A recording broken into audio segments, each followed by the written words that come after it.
Welcome to Pick Me Up, I'm Scared, the podcast. I'm your host, Madeline. I'm your co-host, David. And today we're doing something topical. It's 2 weeks late. It is too. I'm having my heel turn. I used to be a baby face.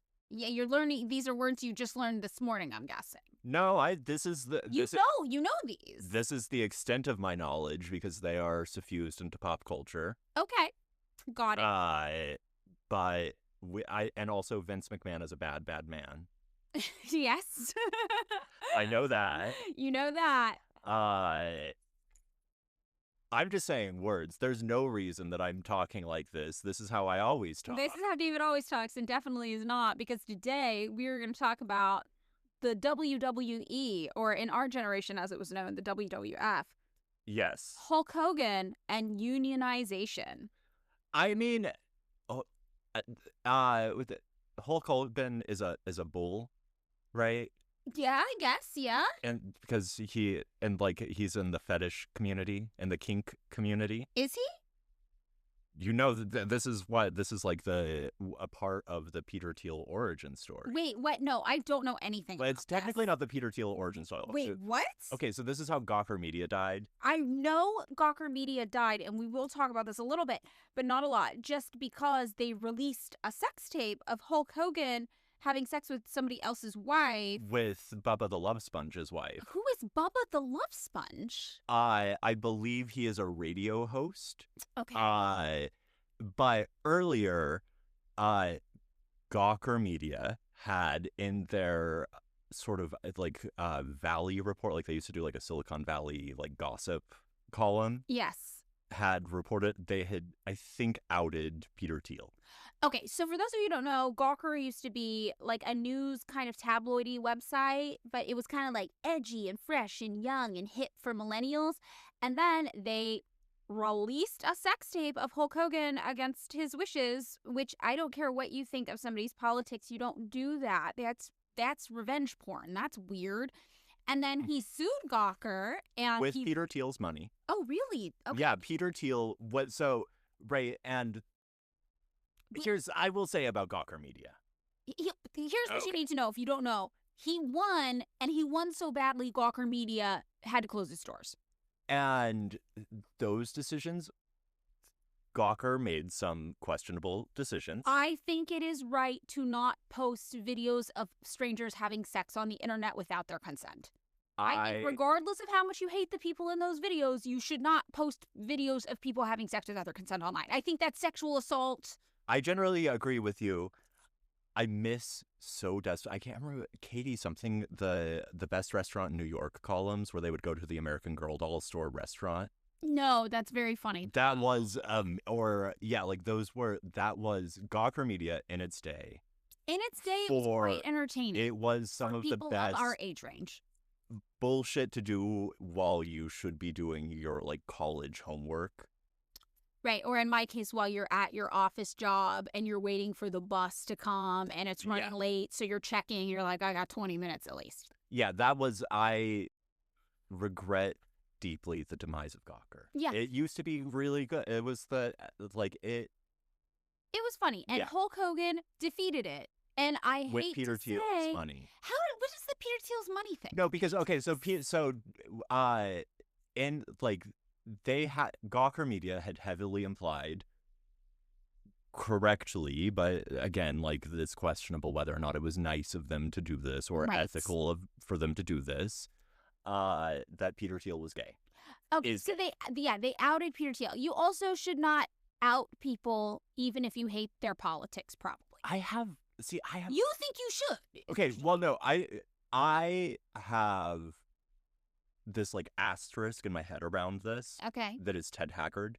Who's Ted Haggard again? He was the Colorado Springs anti-LGBT Okay, pastor. I think if you have built your life around being homophobic and hating gay people, and maybe a gay person is like, I know you're gay. That is a big asterisk. And that makes sense to me. He was somewhat famously outed by one of the gay sex workers that he had been smoking meth with in hotel rooms. That's right. Colorado. I remember this story. Okay, that does upset me a little less because it's politically relevant. Yeah, and it was just like, well, you built your sort of platform on hating gay people. And you're gay. Like, That's come on. That's a fair one. I think that's a fair caveat. The only way you're allowed to out a stranger is if they've built their entire presence in life around being homophobic. Yeah, I think. And then use your judgment. I'm not telling you to definitely do it, but I'm saying if you do it, I'm going to understand. Yeah, the Ted Haggard one was one, like, I remember just being like, well, it seems like his life has gone to shit over this. Yeah. It seems like his life really took a turn for the worse after that. I know. I didn't follow. I remember because I have a tortured history with the evangelical movement. Yes, you do. That's true. David went to Christian schools for a while. But I followed the vagaries of evangelicism in this country relatively closely. Yes. And so when that happened, it felt like chickens coming home to roost. Yes. I could see that. I could see that feeling like, what do they have here? Okay. Smoking meth in a crappy motel room. Just like the rest of us. Who's high and mighty now? Yes. You're just living out a typical Fresno Wednesday night. Yeah. You're not better than us. What, you're in Colorado Springs, or are you on Belmont Avenue in Fresno, California? Come on, it's all the same. Yeah. So, the stuff about Hulk Hogan that we're talking about today does kind of involve the Gawker thing, but not super. But what we really want to talk about is, Hulk Hogan's role in light of his recent passing 2 weeks ago in kind of politics, in American culture, and specifically with unionization of the WWF, now WWE.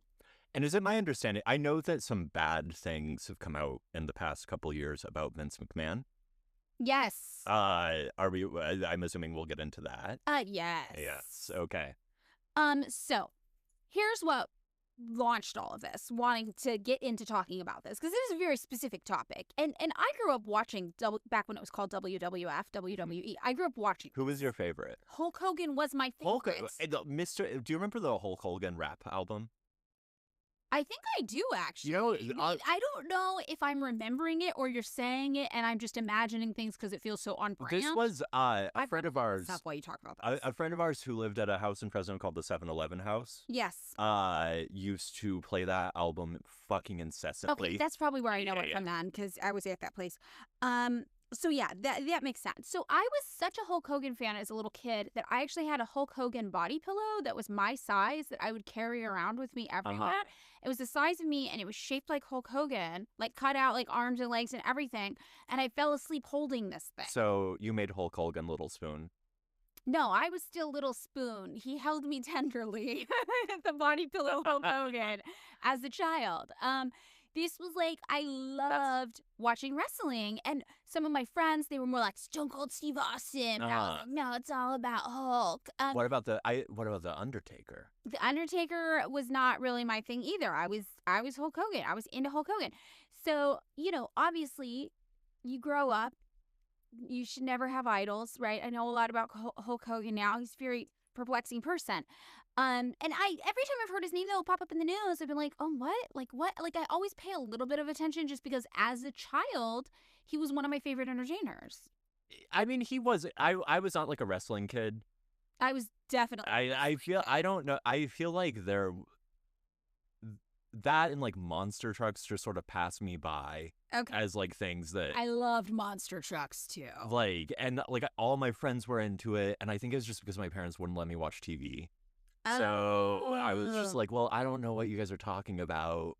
Right. I actually found on eBay the Hulk Hogan body pillow. Someone's selling it for $120. That's deep.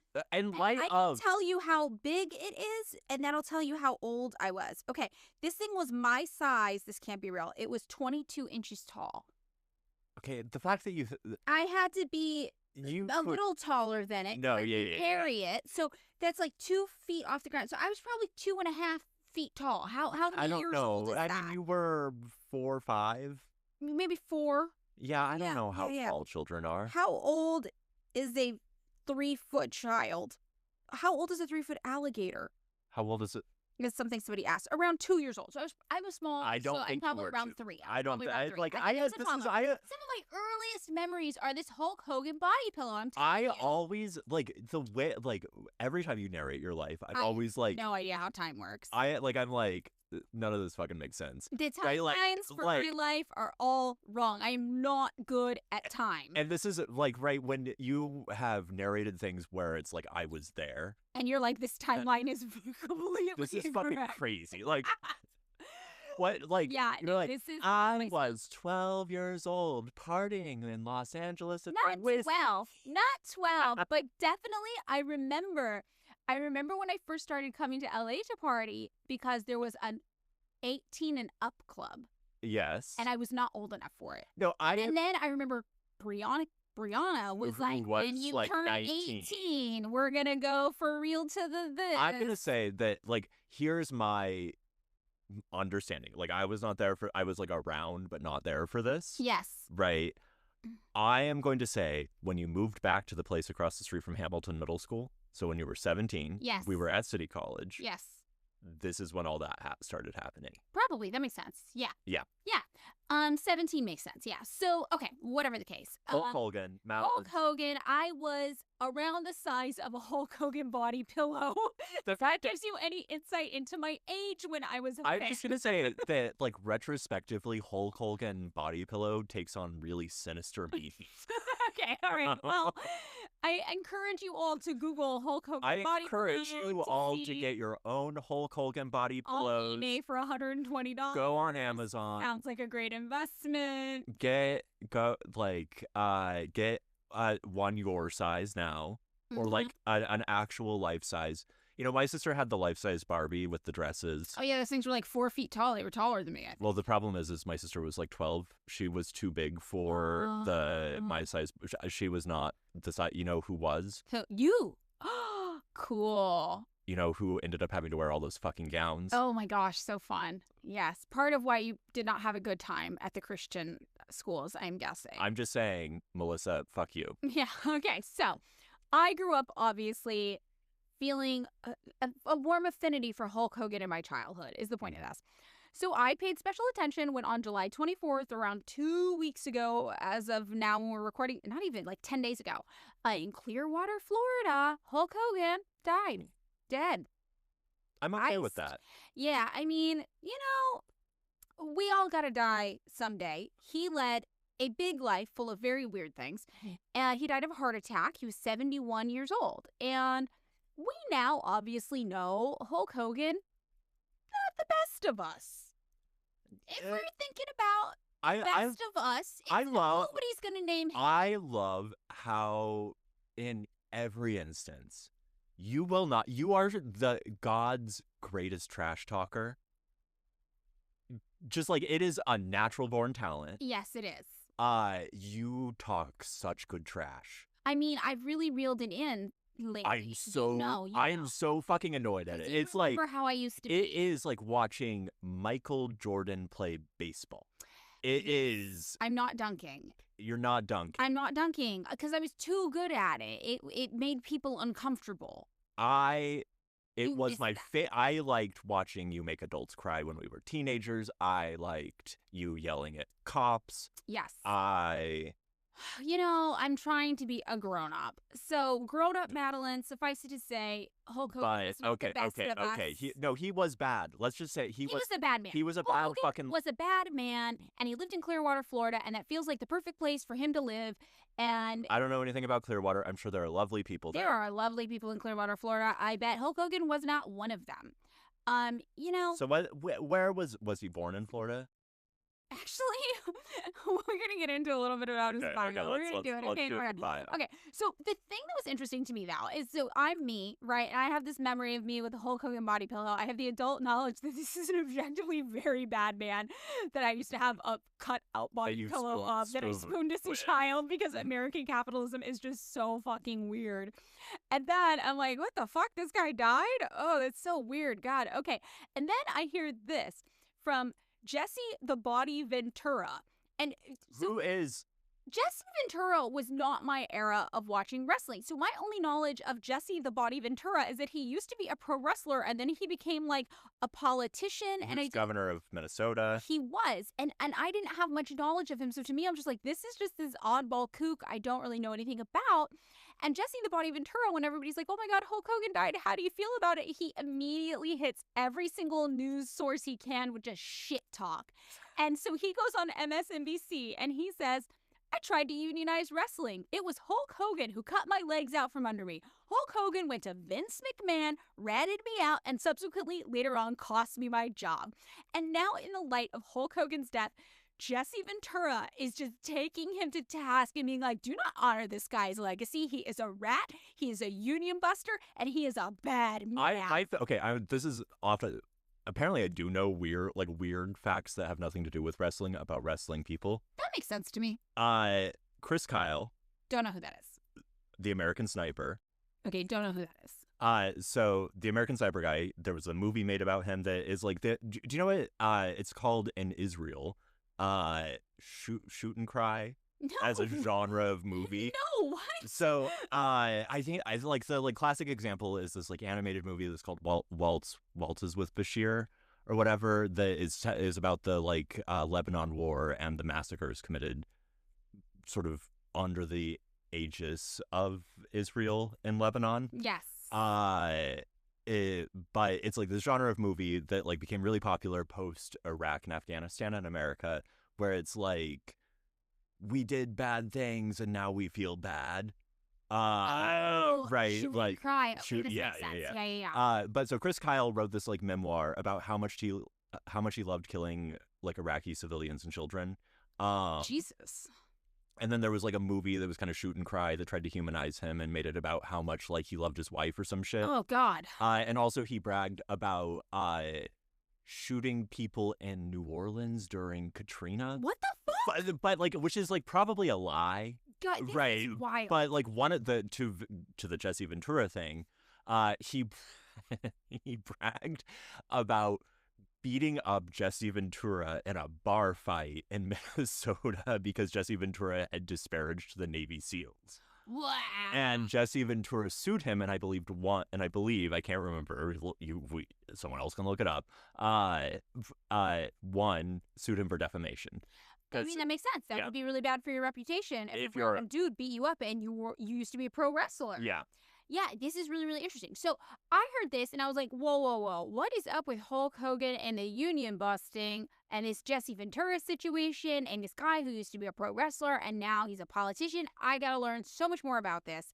So that is why today I was like, we just got to do a whole episode in dishonor of Hulk Hogan's memory. We're pissing on his grave. We're pissing on Hulk Hogan's grave. Which he might like. He'd probably be into it, man. Not to shame that. That would be the least weird thing about him. Yeah.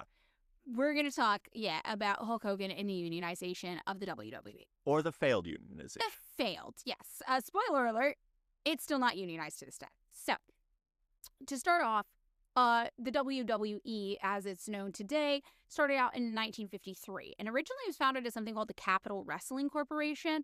And there are a lot of contradictory reports. We know it was founded by the McMahon family, but we don't really know if it was founded by Vincent J. McMahon or Roderick James Jess McMahon. Vincent J. McMahon is the father of Vincent K. McMahon, which who's is the one we all think of today. Who has like the really sordid, fucked up history. Yes, and Roderick James Jess McMahon would be Vincent K. McMahon's grandpa.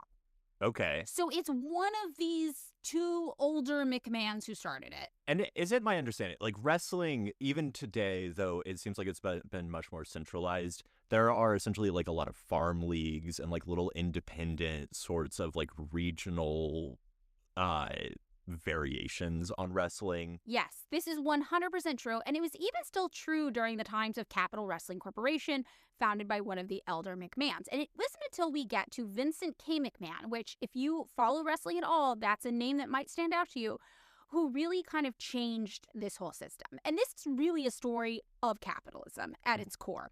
We're looking at a corporation where some like this one guy gets super, super rich exploiting the labor of others in really overt ways. I think all labor exploitation is overt. This is very obviously overt stuff. So wait, hold on, Madeline. Settle something for me. What? Is wrestling, is it real? I mean, it's really happening in front of your eyes. Okay, so the point I'm trying to make is that the wrestlers are in fact being injured, even if it's not like a really competitive sport. Okay, that's right. Yeah, like that is the point. It is entertainment. It is scripted entertainment at this juncture. However, they are performers and they are doing stunt type maneuvers that often do lead to them being injured, as we will see. So ideally, they should not actually be getting that injured. You know, these guys are tanks. They're tough guys. They are built to handle a little getting pushed around, and that's part of it. These wrestling plots that we'll see developed from the humble origins of wrestling as we know it, what we ended up with is very, very theatrical. It's a story. It's a show. However, it is a very physical show, and there are a lot of protections that need to be taken into account for people doing any sort of intense physical labor, including wrestlers. So at the time, though, that the elder McMahons founded wrestling, it wasn't the way we think of it today. In 1963, they ended up changing the name from Capital Wrestling Corporation to the WWWF, the Worldwide Wrestling Federation. And it was relatively conservative for other wrestling groups of the day. Like David, like you mentioned, there were like a bunch of different little kind of wrestling leagues happening all over the United States. And a lot of these kind of small wrestling leagues would do matches weekly or at least every other week, right? The WWF was kind of a small potatoes operation. They did things once a month. They didn't do that much. Where were they based? So I'm pretty sure they were trying to do something national at this time and travel around. And a lot of these places did travel around. Okay. But some were... So we're in like a traveling circus. It's kind of a traveling circus, yes. Yeah, totally. If you've ever seen the really weird live-action Popeye movie. I have seen the weird live-action Popeye movie. Which is filmed in Malta, my favorite place on earth. That's a weird fact for you to know. I love Malta, and they built the entire Popeye's village from the movie in Malta and filmed it all there, and I've been there. It's still there? Yes, it's still there. It's a tourist attraction. The Maltese people were like, we got to keep this. Well, I got to tell you, there's not much going on in that part of Malta. It's a pretty bleak, empty kind of part of Malta. It's beautiful. The location is gorgeous. But in that movie, the live-action Popeye, they do have one of these kind of traveling wrestling matches come around. And this is what I think of when I hear how they described how this used to work. So basically, you would have a baby-faced champion, like David alluded to, right? Facing a challenger, usually referred to as like a heel. Yeah. Which means a bad guy. He's designed for the audience to hate him. He's a bad guy. And there would be 1 to 3 matches in every town. And if it was more matches, if it was like 3, for example, the heel, the bad guy everybody hates, they would have him win the first match in like a weird way, though, in a non-decisive way. Like he would do something bad and questionable within the rules of the game. That could be one, or another could be a count out. Rather than a knockout. Okay. You know? Or it could be like excessive blood loss, which you're like, this doesn't feel like a real win. And then if there were enough matches scheduled, the champion would bounce back in this like super, super violent, like bloodlust kind of showing. So we know from how these things were structured as early as 1963 that they were structured like storylines. It's not like a boxing match. There's storylines. We know somebody's supposed to win, somebody's supposed to lose, somebody is the villain, somebody is the hero, and we're watching it like a live action play. So the main event of these wrestling matches would happen in the middle of arena show cards, and that would mean that the company would be able to build on the match's finish to sell tickets to the next event. Okay. So you would kind of like, if the show was going well, then you would be able to sell more tickets to the next one, basically. And that was the business model. And they also, at this time, in 1963, the older McMahons were using one of the most popular and most highly paid wrestlers in the world. Do you know who it might have been? No. Andre the Giant. Andre the fucking Giant Yeah. of Princess Bride fame. That's what I know. Yes, Andre the Giant. So he was a very, very famous wrestler, and he would do different territories. He would do international things. So whenever they could kind of get their hands on him, they would put Andre the Giant in these kinds of matches, and that was kind of how they moved. So Was Andre the Giant a heel or a baby face? oh, I feel like he would have been a heel. Okay, let's find. You're I'm gonna look it up. See how he was pitched, yeah. So pretty early on, they were kind of getting into this idea of having like the celebrity face of the wrestlers, somebody very recognizable. Did you figure it out? No, you keep going. Oh, okay. David's still looking it up. By 1979, they changed the name again. They dropped a W off of it. It was a little too much, the WWF, and they just became the WWF, which is how I knew it as a kid. Well, okay, so I figured it out. What? So he was a baby face initially until 1987 when he underwent a significant heel turn. Oh, and that's the thing. In the heel turn in the wrestling community, you can start a baby face and then you can do a heel turn. And now that's that you're the villain, and Hulk Hogan had one of those moments too in his career. In his career and in life. And in life. That is so true. So, 1979, they have to change their name. They change it to World Wrestling Federation, WWF. And in 1980, Vincent K. McMahon enters the scene. This is the McMahon we all think of when we think of wrestling today. And he's the son of Vincent J. McMahon, and he found something called Titan Sports and officially applies the trademarks for WWF. 2 years later, he purchases Capital Sports, which is the parent company that his father and associates owned together, and he immediately gets to work changing everything. So what was, for lack of a better word, the state of labor relations in the early days? I'm assuming it's essentially independent contractors. They were independent contractors, and this has not changed to this day. Yeah. They are still independent contractors, but the younger McMahon sets to work kind of making blurring the lines basically of this even more than he should, and we'll see that he really starts exploiting these laborers in a more increasingly significant way. WWF, it always feels like more than any other kind of circus performer style thing in the world would benefit from like a robust HR department. I mean, yeah, it's pretty intense what's going on here. And also you have to think about it. These people their job is literally to get beaten up, to get thrown around, to get dropped from things, to get hit in the face. Like there's a lot of physical pain that goes into this position. And these are people who don't get health insurance, they don't get paid time off, they don't get a retirement or pension, which is major because, like, think about NFL players, for example, they get paid these really high amounts of money because everybody knows this job is not forever. Yeah, though, I mean, even that's exploitative in all sorts of ways. It's very exploitative as well. Yeah, exactly. So McMahon is like, I see what my family built and I can take this thing to the next level. We're going level. to streamline it. We're going to really take all the profit out of these people's hands. It's this very 80s thing, like 80s hyper-capitalist, money, extreme, go big, go home kind His of lapels got wider. They're all doing cocaine, I imagine. Don't see He's wearing McMahon, that's pure suspenders. speculation. Yeah, well, there's probably hair gel involved. You know, this would be my guess. So he immediately is like, we have to get all of the WWF programming on syndicated television all across the United States. So just like get it showing up on people's TVs everywhere in their homes, and then also set up a division to sell VHS tapes of all of these events to people so they can keep them at home as well. And we've got merch sales. Mm-hmm. So this is his goal. He's like, televise and film everything. And in an interview with Sports Illustrated, when talking about this era, the Vincent K. McMahon, who is the McMahon we'll be referring to going forward, says, in the old days, there were wrestling fiefdoms all around the country, each with its own little lord in charge. Each little lord respected the rights of his neighboring little lord. No takeovers or raids were allowed. There were maybe 30 of these tiny kingdoms in the U.S., and if I hadn't bought out my dad, there would still be 30 of them, fragmented and struggling.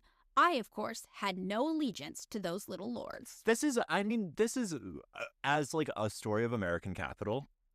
This is kind of the story of the 20th century in like a really bizarro fashion of like, oh, there was like a little regional business that did like some funny thing that was kind of nice and like made people relatively happy. That was exploitative capitalism, but like, small, Yeah. and with like some kind of connection to the people. And then General Electric or whomever like swoops in and is like, nah, that's us now. Yeah, Vincent McMahon. It's a Yeah. tale of monopolization. He's basically bragging about destroying the small regional elements of this business and consolidating it all under him and using the media to do it. So in 1985, he's really starting to think, this is 3 years after he kind of, gets the trademarks going, consolidates everything, blah, blah, blah. He starts imagining something that will bring in a ton of fundraising money to kick this project off to the next level. And it's something called WrestleMania. I remember that. Yeah. And I remember hearing about it. Again, no television. Well, and also 1985, 1 year before David and I were born, I remember some of the subsequent ones, though, definitely. So WrestleMania, for those of you who don't know, it was a pay-per-view extravaganza that was marketed as the Super Bowl of wrestling. Wait, I thought this happened yearly. WrestleMania? Yeah, WrestleMania. Oh, yeah. Okay, Yeah, so yeah. the first one This happened. is the first one, 1985, yeah. Well, I think they happen like every 2 years, maybe. Okay. Yeah. So WrestleMania, yeah, you're going to pay to watch it on pay-per-view. Right? You're going to pay money to watch this one event, Super Bowl of wrestling. There's going to be a ton of hype leading up to it. And he's like, if we can pull off this WrestleMania event I have in my mind at the time, remember, he's just thinking of it as a one-time event, it's going to provide us enough money to start doing nationwide touring wrestling events in stadiums. So Okay. he's like, forget these little small town things we do in regions or whatever. I want to go national mega. I want to sell out stadiums. I want to be like the hair metal event of sports. So you buy your tickets and you go to a stadium full of other people, and we're doing it every night in every town. So he actually entered into a partnership with MTV to help promote WrestleMania, and they were down. And next thing you know, you've got celebrities talking about wrestling. So this is wild. You got Mr. T, you got Cyndi Lauper. Why does her name sound wrong? Because you said it weird. You funny have to say. What did you, Cyndi Lauper? Cyndi Lauper. Cyndi Lauper. What the fuck? Why is it Cyndia? I like Cyndia. Cyndi Lauper. Like I was just like Cyndi sitting, Lauper. like. Do I let this pass? No, Do I fucking let I'm this? like, that's not a name, Cynthia. Okay. I know on my notes. You know what, Madeline? Cyndi Lauper is not good enough for you, and it's not good enough for me, and it's certainly not good enough for the fucking Goonies. Okay, Cyndi Lauper. Yes, a real person, not a person I typoed. And Mr. T are all of a sudden trying to raise money for WrestleMania, basically, by hyping it up on MTV and being like, yeah, everybody get your WrestleMania tickets. And this ends up being super successful. So they do turn it into an annual event at this time. So 1985 is WrestleMania 1. Goes super well. 1986, What WrestleMania 2. Do you have the plot of WrestleMania 1? I don't, but you can probably find it. I'm gonna find it. Okay. And 1987, just 3 years later, WrestleMania 3 has 100,000 people in live attendance. 1987? Yes. Okay. 100,000 people show up to watch this. In person. In not person, to mention not the fucking pay-per-view. pay-per-view. No. That is person. That's like a smallish but small mid-sized American city. Yeah, that's massive. So the following year after this happens, by 1988, Forbes estimates that McMahon is easily worth $100 million. $1980.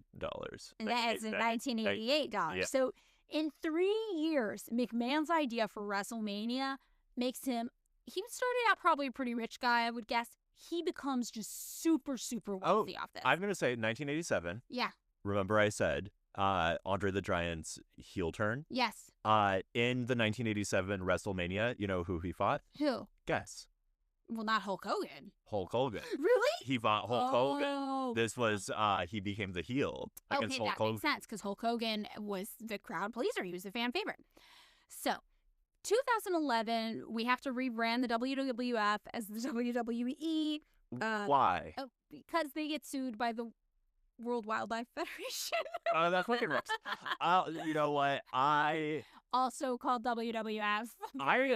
Very different organizations. I love won. that they won. They won. That like it's like Vince McMahon. You can abuse everyone in this world, allegedly. You cannot come for the koalas. You cannot come for the fucking koalas. You leave them their dignity. Yeah. So by 2014, WWE, as it's now known, was launching basically a 24/7 streaming network that would eventually come to show the entire WWE video library. By 2023, they had merged with something called UFC to create a new parent company, TKO Holdings. UFC, for those of you who don't know, it's mixed martial arts. Madeline, Huh. I Ultimate Fighting Championship. yes, no, I understand that. Yeah. I love the little niche you have carved out for yourself in the world where you can say things like UFC. For some of you who don't know, What? no, this is hold up. This is it is in the water. That is diffuse knowledge. Okay, I love that you're don't like. think that it is. I I know thi- many people. You know what, David? I'm friends with girly pops. I- I am friends with LA party girls. They love that They shit. do not know what UFC is. They definitely do. If a man starts to talk to them about UFC, they go, "What?" And then they tune it out. And then out of nowhere, they're like lipstick. Wait. First And of I all, love that. who do you think I'm friends with? From what I can tell, you're friends with an assorted collection of random neighbors, all whom have interesting post-Soviet backstories. No, I have friends our age. Well, you keep me separate from them. Yes, I do keep you separate from them. Who are these people? No, but I am friends also with women. Okay. I believe you. I didn't think you weren't until you said that. Now I. There's a difference between Now I a feel. woman and a girly pop. Okay. I'm Big friends with. difference between I'm not things. friends with any brat coded people. Okay, well, I am. I'm friends with some Oh. girly pops, and I like them. They're delightful. So, they end up forming together, and now they have this huge parent company, TKO, Like Yeah. like a knockout. Yeah. Yeah. And today, WWE is the largest pro wrestling promotional kind of entity in the world. They air several high-profile shows. There's Raw, there's SmackDown. These things are showing in more than 150 countries. They host at least monthly pay-per-view events, including, still to this day, WrestleMania. And they hold approximately 320 live events every single year throughout the world. That's almost an event every day. hmm So, to understand this organization and what happened with the wrestlers' attempts to unionize it, we have to talk about Hulk Hogan and Jesse Ventura as two big players in this story. Okay, so here's something that I like of the little I know about WWE. One of the things is that Vince McMahon is like a real life business tycoon Yes. of Jay Gould railroad tycoon variety, but for abusing people. He's the type of capitalist villain you get once in a lifetime. But he is also a character. He is a character. And one of the things And quite literally a character in WWE. No, that's what I'm Made saying. A fictionalized version of himself to serve as a villain in WWE. That is what I'm saying. And Yes. this is the thing that is always like that feels very like almost like it's like overdetermined postmodern, right? Where it's like, oh, it's blending fiction and reality in a way that is kind of meta and reflexive. That is Right. really the story Right. of Like, professional wrestling. All these people are playing characterized versions of themselves. but that means that like we're talking about Jesse Ventura and Hulk Hogan. Hulk Hogan. Hulk Hogan. Hulk Hogan. Hulk Hogan. The last name does not start with a K or a C. Hulk No, it's space Hogan. He needs a breath. Otherwise it all blends together. okay. Well, Hulk Hogan. No, it's weirder than Cyndi Lauper. Okay. Okay. But we are talking about real people Real who people. have like birth certificate that doesn't No, don't have a see? birth but like if you don't have a birth certificate that doesn't mean you're not real, but you know what I mean. Like, you have Wow. like These are real people. These are not characters. They do play characters of themselves. but those two things are so blended. They are pretty. Where does one begin? And the other end. What if the extended anti-union campaign by Hulk Hogan was a part of a prematurely ended heel turn Okay. that he was doing under the aegis of like a plot line that Vince McMahon, the real person or the character. Okay. I don't think so because Hulk Hogan initially denied his roles in union busting. You mean Hulk Hogan? Oh my god. Oh my god. Let's just get into his Okay. life. Okay. 1953. Coincidentally, the same year that Capital Wrestling Corporation was founded by the elder McMahons, Also, someone named Terry Jean Bolea was born. Mhm. Okay, that's his real name. And he's born August 11th, 1953 in Augusta, Georgia. Augusta? Augusta? Augusta? Neither of us can pronounce shit. We are We fundamentally we inept. listen. That is the problem. We should read definitely content. have a podcast. We definitely don't know how to pronounce anything. Okay. My favorite thing, though, is people online trying to cancel me by saying I'm intentionally mispronouncing everyone's names. Oh my god! This is like a You recurring should actually. theme, and I'm like, You should actually start because the thing is like if you do it enough, like what are they gonna do? Like yeah. At what point are you just bullying me? no, I mean if you just mispronounce everything. I do already, but they don't know. They don't know that. Yeah. So 1970 to 1977, he is, what, like teen years to early 20s. He ends up pursuing a career in music, and he's going to be a bass player for rock and roll bands, which I think Hulk Hogan. This is very like on point to me for him. He's a bass guy. He's gonna play bass. I think that says a lot about him. Yeah. But while playing shows around, he ends up catching the attention of two guys, Jack and Gerald Briscoe, who kind of recruit people for wrestling. And they're like, hey, we see you, interesting. Have you considered being a wrestler? You're really built for it. So in 1977, he makes his debut in wrestling August 10th in Championship Wrestling, right, in Florida. And he does pretty well. So he ends up making his way around the country in those kind of small regional circuits that McMahon was kind of, talking shit on earlier. And he wrestles for promotions like Vern Gagney's American Wrestling Association, just these kind of like smallish kind of groups.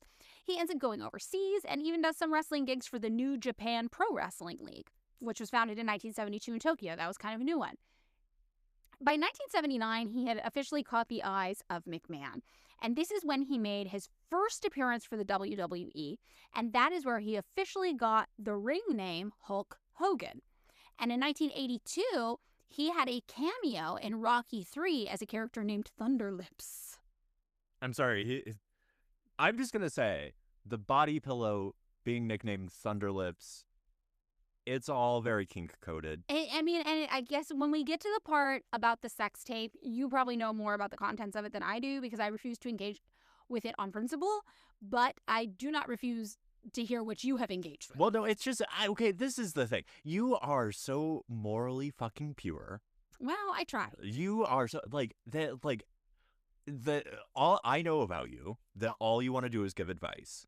Yes. All you want to do is give advice. All I want to do is give advice. And I want somebody to give me advice. And if I ask for it. The one thing that you refuse to do is just give unsolicited advice, even though I can, it gives the energy of restless chihuahua when you see someone.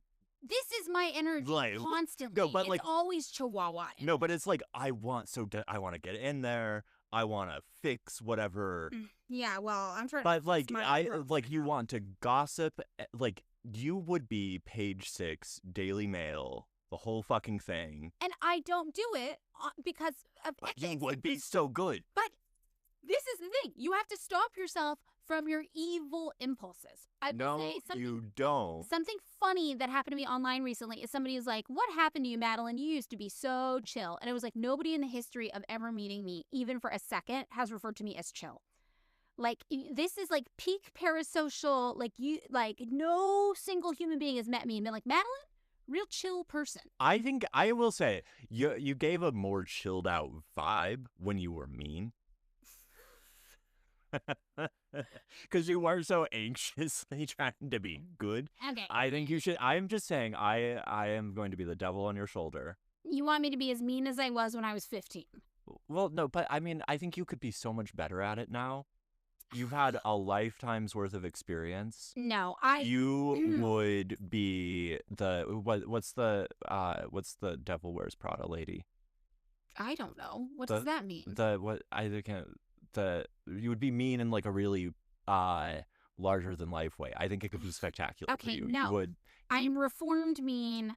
I have a code of ethics. Okay, so you won't talk about Hulk Hogan's sex tape, but I will allow you to. Okay. You know what I mean? All right. So 1983, Hogan officially comes back to the WWE December 27th, 1983, and he becomes like a fan favorite.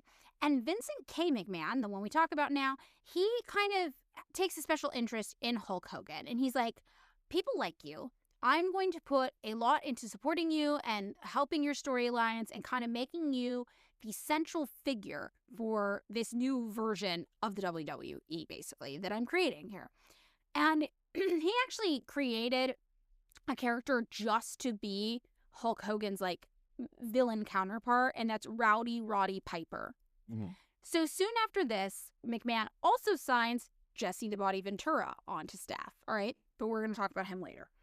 1984, Hulk Hogan ends up defeating, the Iron Sheik, terrible name, to become the WWE. I'm sorry. Let's go back. Yeah.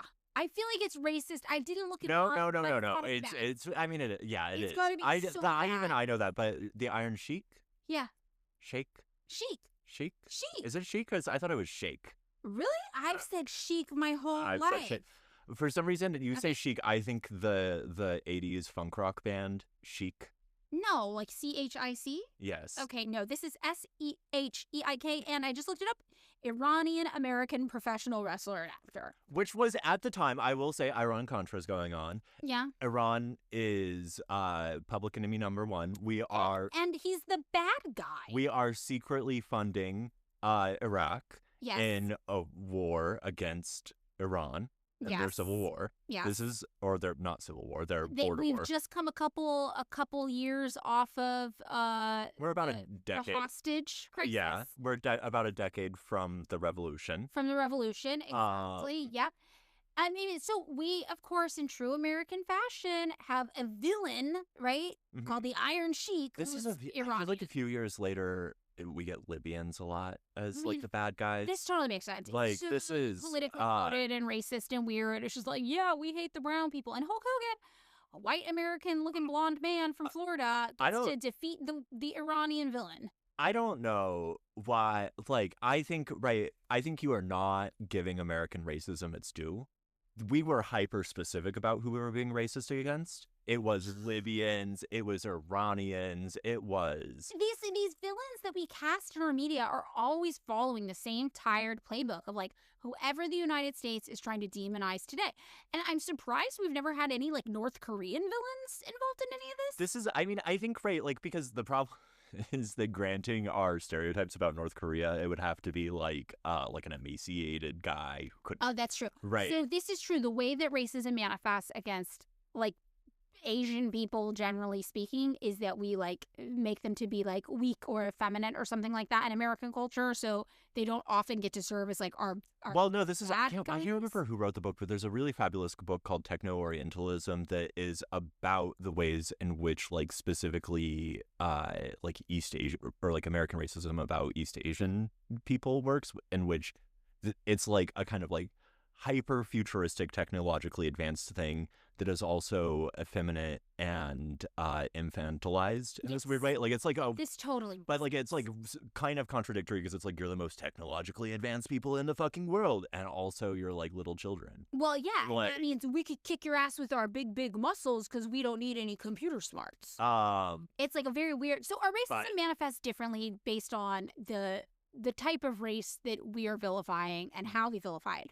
So yes, this is from an era where we're vilifying people we broadly consider to be from an area we call the Middle East, the Iron Sheik. And this is who is Persian. Yeah. And 1984, Hulk Hogan defeats this villainous Middle Eastern man to become the WWE World Heavyweight Champion. Mm-hmm. I feel like Alexander the Great was right there.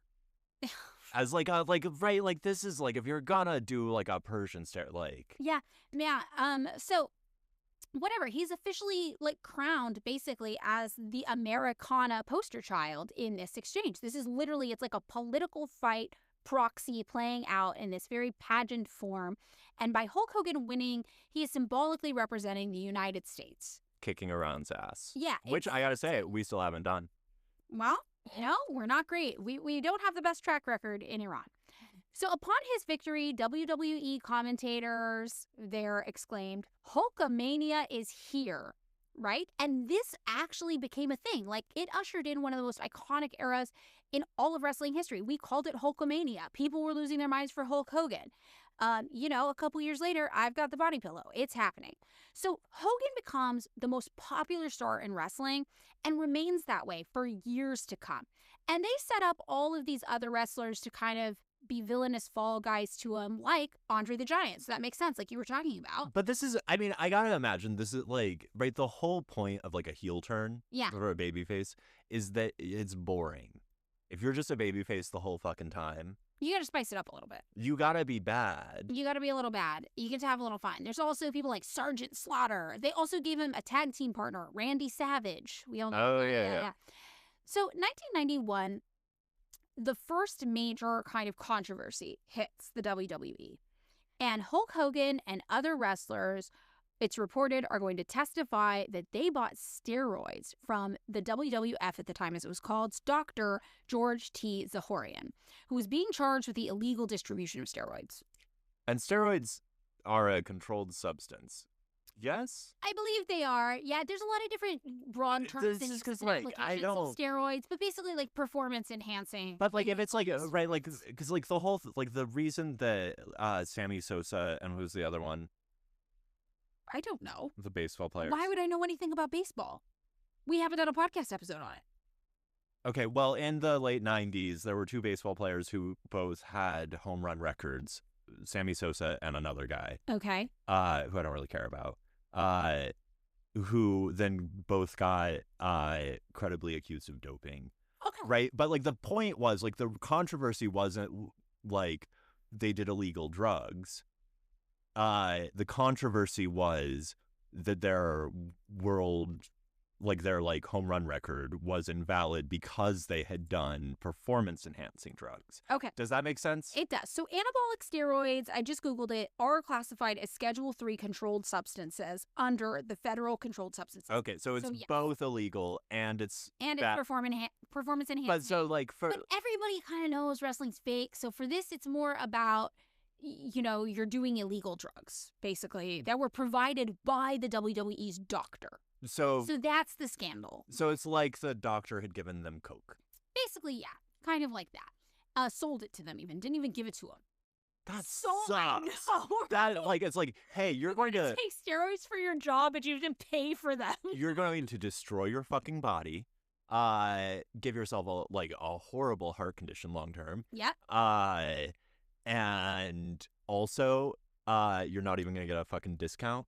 No, you got to pay full price. It's pretty bad. So the following year, 1992, wrestling business is down. The steroid scandal actually hits really big in a major way. Also, like, some sexual assault allegations come out about maybe like somebody, like a ring girl, as they used to call them, and like somebody else. And McMahon's like, we need something to get people really interested in this. So he creates something called the New Generation, and he brings in new, younger talent. This is where we get The Undertaker, Lex Luger, and Bret the Hitman Hart. The only reason I know about The Undertaker is the next girlfriend of mine, her first crush was on The Undertaker. That's a pretty good one. You can see she has a type. I am basically The Undertaker. I don't think that's accurate. And this actually does help reinvigorate interest in WWE. 1993, they also launched something called the King of the Ring. It's a pay-per-view event, and it was Hogan's last televised event with the WWF at the time for the remainder of the 90s. And Bret Hart, at this time, Bret Hitman Hart, starts gaining greater prominence because he ends up winning this King of the Ring tournament.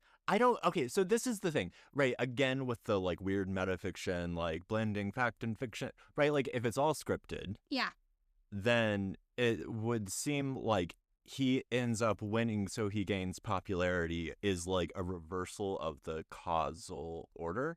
Well, yeah, right, like in a sense, is Hulk Hogan's exiting, so McMahon is like, we need a new like face of the of the industry. Right. So he chooses Bret Hitman Hart, and he's like, you're the new winner. He like tested well with control groups, or like this, with like consumer whatever. People like them, so this is our guy. Yeah. So McMahon then starts something called the Monday Night Raw on USA. Do you remember this? I remember when this was out on TV. Do you think this was the thing? Like, so much of the 90s passed me by because my parents refused to get cable. Yeah. That was like I didn't get any I like barely got Cisco. Okay, well, me and my cousin were watching some of this sometimes. Monday Night Raw. This was a live wrestling event on USA. And this is going pretty well. Meanwhile, McMahon also gets indicted because of his connection to the doctor selling everybody the steroids, and he's facing a possible 8-year prison term, a $500,000 fine if convicted. It's a really big deal. But he manages to turn the wrestling situation around.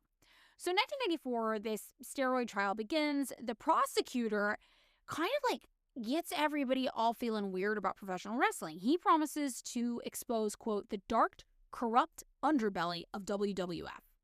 If I were Vince McMahon, I would be frothing at the mouth with absolute fucking joy. I would be like, this is so fucking good. Keep going, man. The dark fucking underbelly. Yeah. Like, that is like, what, are you going to write our advertising copy for us? He's really making WWF sound like dark and seedy and exciting and thrilling. Yeah. He claimed that McMahon distributed steroids, quote, like candy, and pressured wrestlers into taking the drug. Hogan, meanwhile, admitted, like, yeah, we all use steroids, obviously, but I was never pressured into doing so by McMahon. Later on, we're going to see they have a special relationship, so that's probably not true.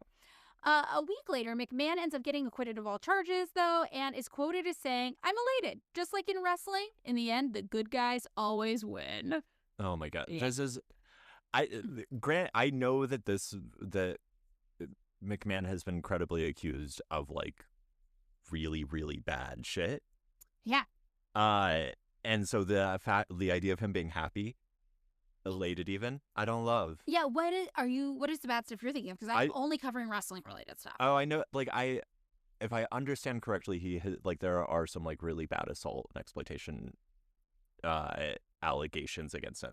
This would make sense. So, after months of hype, Hogan ends up signing with something different. A different wrestling group. Yeah. He makes... Championship Wrestling, WCW. And he signs on June 11th, 1994. Okay. So they're kind of this new thing hitting the market, and they've got Hulk Hogan, so they're coming out strong. So he won the WCW World Heavyweight Championship in his debut match. He defeated Ric Flair, and then they had their own feud going on over Ric on the Flair. WCW. I'm sorry, they had the other guys had the Hitman and the Undertaker, and like the Undertaker, and I gotta say, like, Randy Savage takes a moment to hit, but it hits. It hits. The Randy Savage. Yeah, that's pretty good. Ric Flair, not such a great name, no. But, they kind of get a thing going. We're going to see. Like, the following year, Monday Nitro launches on TNT. That's a show. And that's the WCW's answer to Monday Night Raw on USA. And they were so petty. They're like, we're putting it on the same day during the same time slot in the same time zone. You know what? People had home VHS at this point. Did they? Well, it did start something people called the Monday Night War. This is, again, I think it probably just drummed up excitement for both. I'm actually, like, this is created a scene. I'm actually really happy that my parents protected me from all of this in the, like, long run, because this seems... You two could have had the Hulk Hogan body pillow. That's all I'm saying. No, I had a Ninja Turtle. Yeah. I mean, that's fine. It was great. But the Ninja Turtles, we never learned later, said a bunch of slurs and were bad people. No. Yet. So I feel like I had a real American experience as a child, is what I'm getting at. I feel like the Ninja Turtles are very American, but there's like a... it's very... Okay. So Monday Night Wars. Monday Night War, everybody's invested. 1996, an event comes out, Bash at the Beach. And Hogan's in it, right, for the WCW. And he shocks the wrestling world. He turns into a heel. He does a heel turn. He does it. So what is Hulk Hogan's? Did I say it right? Okay. Yeah. Hulk Hogan's. Yeah. Heel turn. Well, is he just bad? He just is a bad guy, but it's a little more complicated. So this is the first time in 15 years of wrestling we've ever seen Hulk Hogan designed to be the bad guy. And what he does is he teams up with Scott Hall and Kevin Nash. And together they are like, we are now a faction. We are the NWO, the New World Order. We are a professional wrestling group, and we are the bad guys. They're the New World Order. Did they get funding from the Rothschilds? Probably, honestly. I'm sorry. That was You guys have probably seen the NWO artwork, like the stickers that came out. It's like that black and white, like looks really like grimy and distorted, and the W in the middle is caps lock, and the N and the O are little. I'm talking about, you've seen these stickers everywhere, probably. Yeah, but I don't know. The branding was awesome. The branding sucked. No, the branding was so fucking good that it actually started 2 years of ratings domination for the WCW. Everybody was obsessed with Hogan becoming a villain and the New World Order coming together. And this actually was so successful that talent started fleeing the WWF to come try to join the WCW instead. Because they were like, no. oh shit, what's going on over there? I gotta get into that. Hogan stayed with the WCW, obviously, but from 1997 to 2001, the relationship started to sour. He was really not into the creative direction that was given by the company's head writer, Vince Russo. McMahon, meanwhile, is like, okay, we got to take the WWF in a different direction if we want to be able to compete with this. So he settles on doing something a little edgier. He's like, we're going to do more realistic characters with edgier storylines. And this is when we get Stone Cold Steve Austin. Who was major. This is the Austin 316 merch. I know. It's Stone Cold Steve Austin. Okay, so in my head, all of these people are just like floating goatees. I mean, I'm pretty sure this guy was a floating goatee. Like, this is like the only, like, I was just like, this feels like the generation of a bunch of guys with like goatees. Yeah, this is a goatee guy for sure. I'm going to show you a picture of him, David, or those of you listening, feel free. This was the one that all of my super trashy friends thought was hot when we were That makes me very unhappy. Yeah. They were like, oh my God, he's so hot. We're like, maybe 10. We're maybe 10 years old. I don't know. We're really young. So, Stone Cold Steve Austin comes out. Austin 316 merch hits heavy. This becomes like a merchandising dream for McMahon, right? Like, everybody at this time is wearing this like Austin 316. Austin 316. And it's all in reference to Stone Cold Steve Austin. So, meanwhile, contract negotiations between McMahon and Bret Hitman Hart go bad. And they go bad in this epically public way. Like, the public starts hearing that, like, McMahon's being kind of an asshole, not honoring contract negotiations for Bret Hitman Hart. This threatens to be a massive PR blow to the WWF. But McMahon at this time is like, we're going to spin this to our advantage. And this is when he creates a character on the WCW that is him. And the character's name's Mr. McMahon. And he comes out on the show as a fictionalized version of himself to be a villain that goes against all of the wrestlers. And he creates a feud with Stone Cold Steve Austin. Can I make an observation at this point? Yeah. Is it that McMahon is an evil genius? Because this is fucking brilliant. No, I mean, it's very, like, right, he is the Don DeLillo of goatee guys on TV. I mean, if you're mad at him and you hate the WWE, he's like, that's fine. Channel that hatred through the WWE. Keep watching. Well, I'm just going to point out that between 1994 and 1995, something that you apparently do not give a shit about, the Major League Baseball. Yeah, no, never heard of it. America's pastime. Yeah. Went on a massive strike and won huge concessions from management. I'm just saying, right, like, that they did collective bargaining and run, like, crazy-ass fucking... Meanwhile, what we call, quote-unquote, real sports, they are making huge strides. No, right, like, that's what I'm just, like, pointing out. Because, like, I'm, like, hearing about, like, you're talking about all these, like, contract negotiations, but it's, like, one guy, like, it's, like Stone Cold Steve Austin or, like, the Hitman. They're, like, doing contract negotiations by themselves. Right. They're not doing collective bargaining. Yeah. No. So, and McMahon is such like a genius with media that he's able to spin it to make even more money from it. He's like, oh yeah, I'm a bad guy. You want to hate me? Great, now I'm the heel. Tune in, pay money to hate me. This guy is just like an evil genius. So, 2002, another major thing, actually, because WWF rebounds in the ratings so intensely, the WCW and the WWF end up having to merge into this, like, public adaptation of the real storyline that they both get involved in to make money. So now they have a fake feud playing out in the wrestling match world, so they both can profit from it, too. So this is, like, when God, I'm making myself into such a stereotype where it's like I watched baseball, not wrestling. But where like the national and American leagues always have the championship games at the end where it's like the World Series or what there are the different leagues. So basically the WCW. All I know is that the World Series is only still the United States. Yeah. There's no other countries. It is not a World Series. It is a United States series. What, are we gonna have fucking Cuba involved? Yeah, get Cuba in here. They'd kick our ass. They probably would. But my point being, right, like there are two different divisions within the MLB. Okay. Right, that play separately throughout the year. Major League Baseball. Major League Baseball. Okay. So there's the National and I think it's the American League. Okay, I didn't know that. I didn't know that. All right. This is why you have the Mets and the Yankees. And they're both in New York. And they're both in New York, but they're different divisions. Okay, I didn't know this. Or whatever. But at the end of the year, they play each other. That's the world. Yeah. Okay. But my point is the WCW and WWE are just different divisions of the same thing at this point. Well, they're where they're fighting, but they're also making money together. Yes. They're the same fucking thing. They're the same fucking thing. Yes. So in 2002, Hogan actually gets so mad at the WCW writer Vince Russo that he files a defamation lawsuit against him for making him look so bad. So Vince and Vincent. Oh yeah, we've got Vince Russo and we've got. This is I've talked before about my Chad's per capita rule. We need a Vince's per capita in the world of wrestling. I get this. Yeah.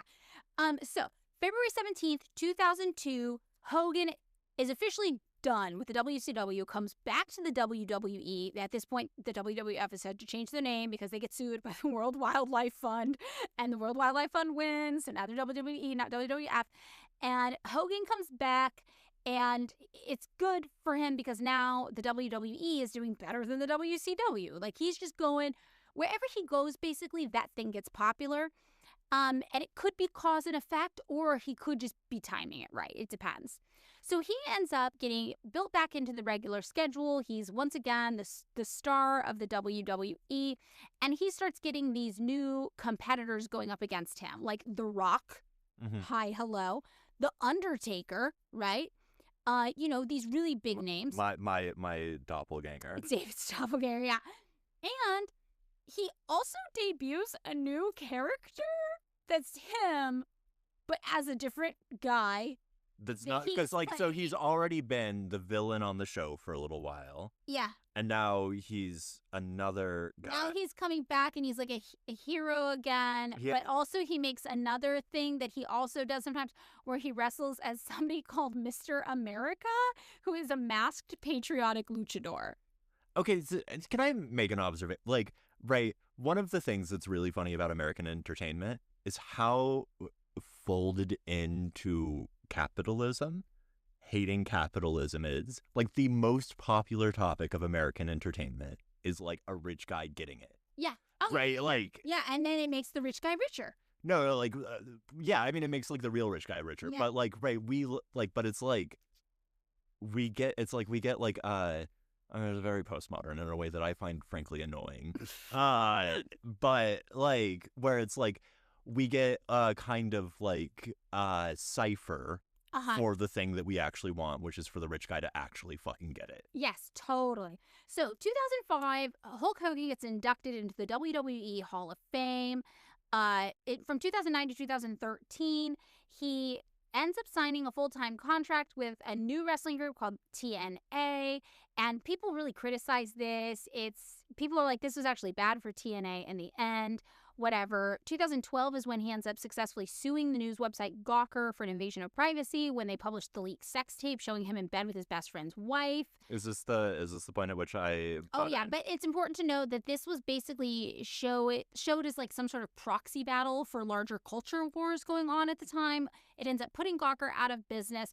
Wait, okay, so proxy battle for larger culture wars, and old media and new media? What's the culture war? Well, here's my understanding. So basically by this point, everybody had pretty much come to understand Hulk Hogan as kind of a right-wing asshole. We're going to get more into some of his political leanings. He had supported Barack Obama, but I don't know. By 2012, everybody's like, Hulk Hogan's just kind of a weird right-winger. And Gawker was kind of seen as this progressive, darling of vaguely left-leaning urban millennials. I mean, I think Gawker, right, this was the era of, like Vice at its most, whatever. Yeah. Like pre-Vice media being the thing it is now. But I feel like Gawker was, like, the, like, smart journalist, like, urban smart journalist type people. So it really did seem like some ignorant redneck baby boomer Americana vaguely right-wing hick was just kind of stamping on all the young hip urban millennials fun on Gawker. Yeah. Is how I remember this going down. This could be wrong. This is not based on analysis. This is based on my actual literal understanding. I lived in San Francisco at the time this happened.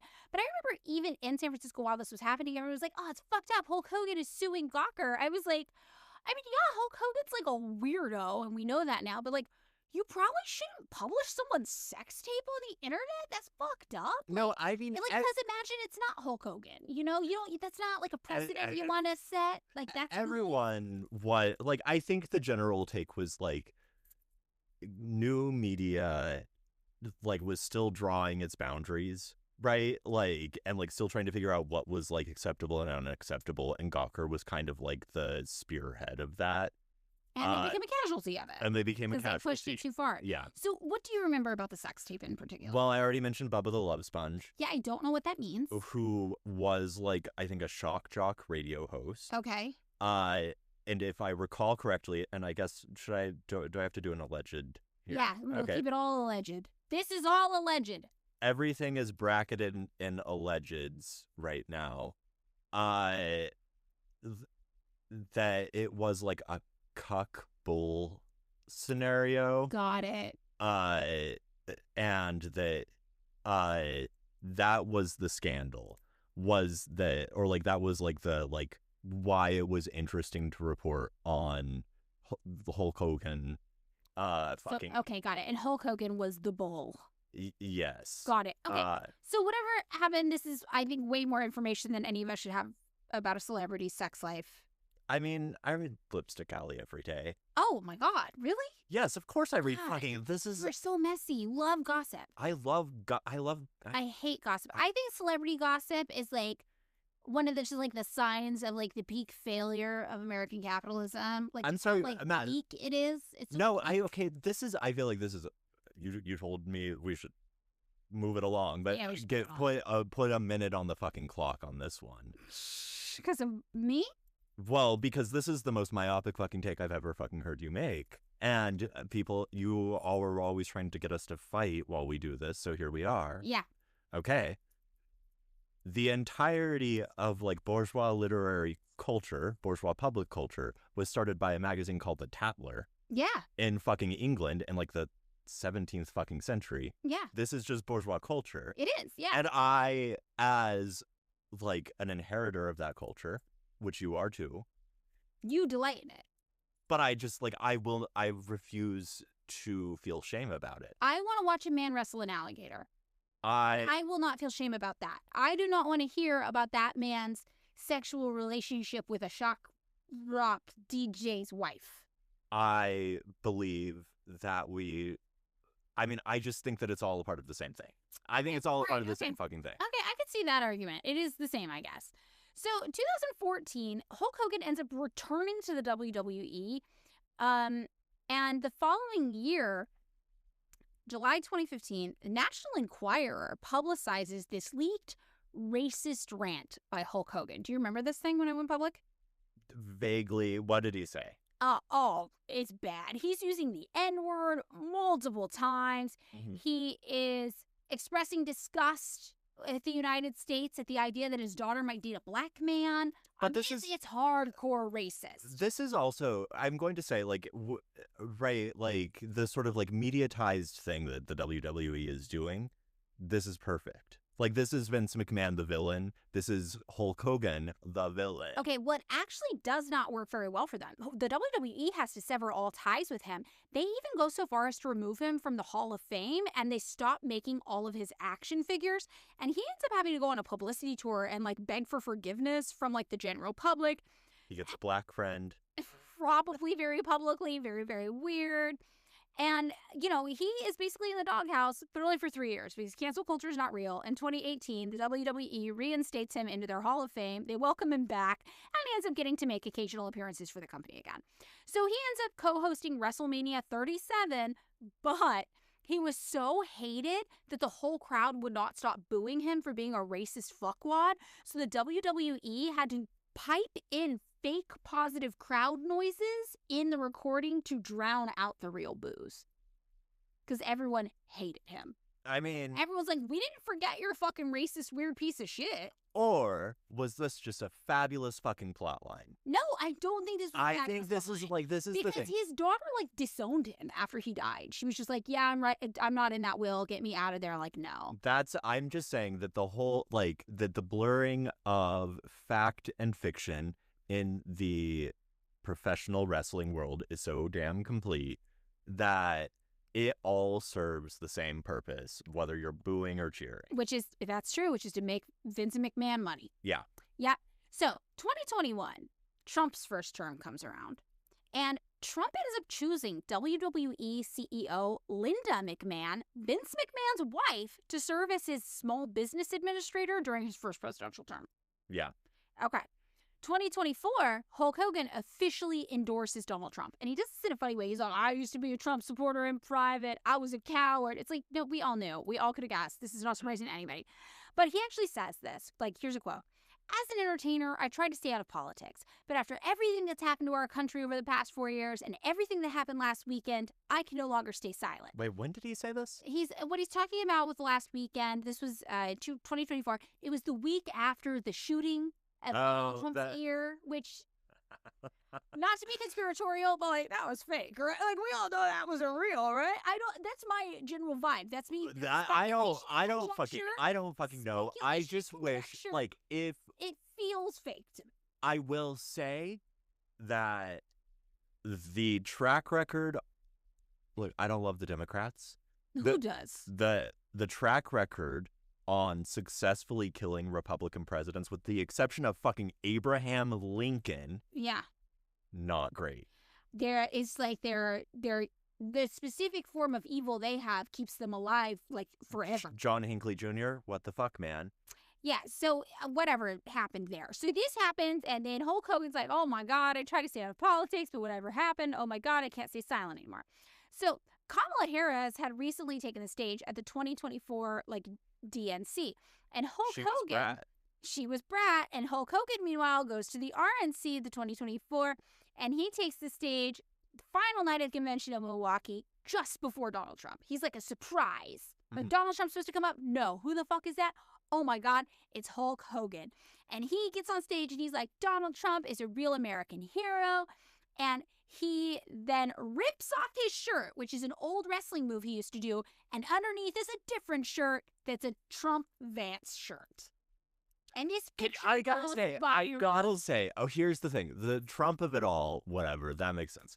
The JD Vance is always, that's like the funny asterisk in the whole Trump thing. Yeah. Is that there is an emo millennial.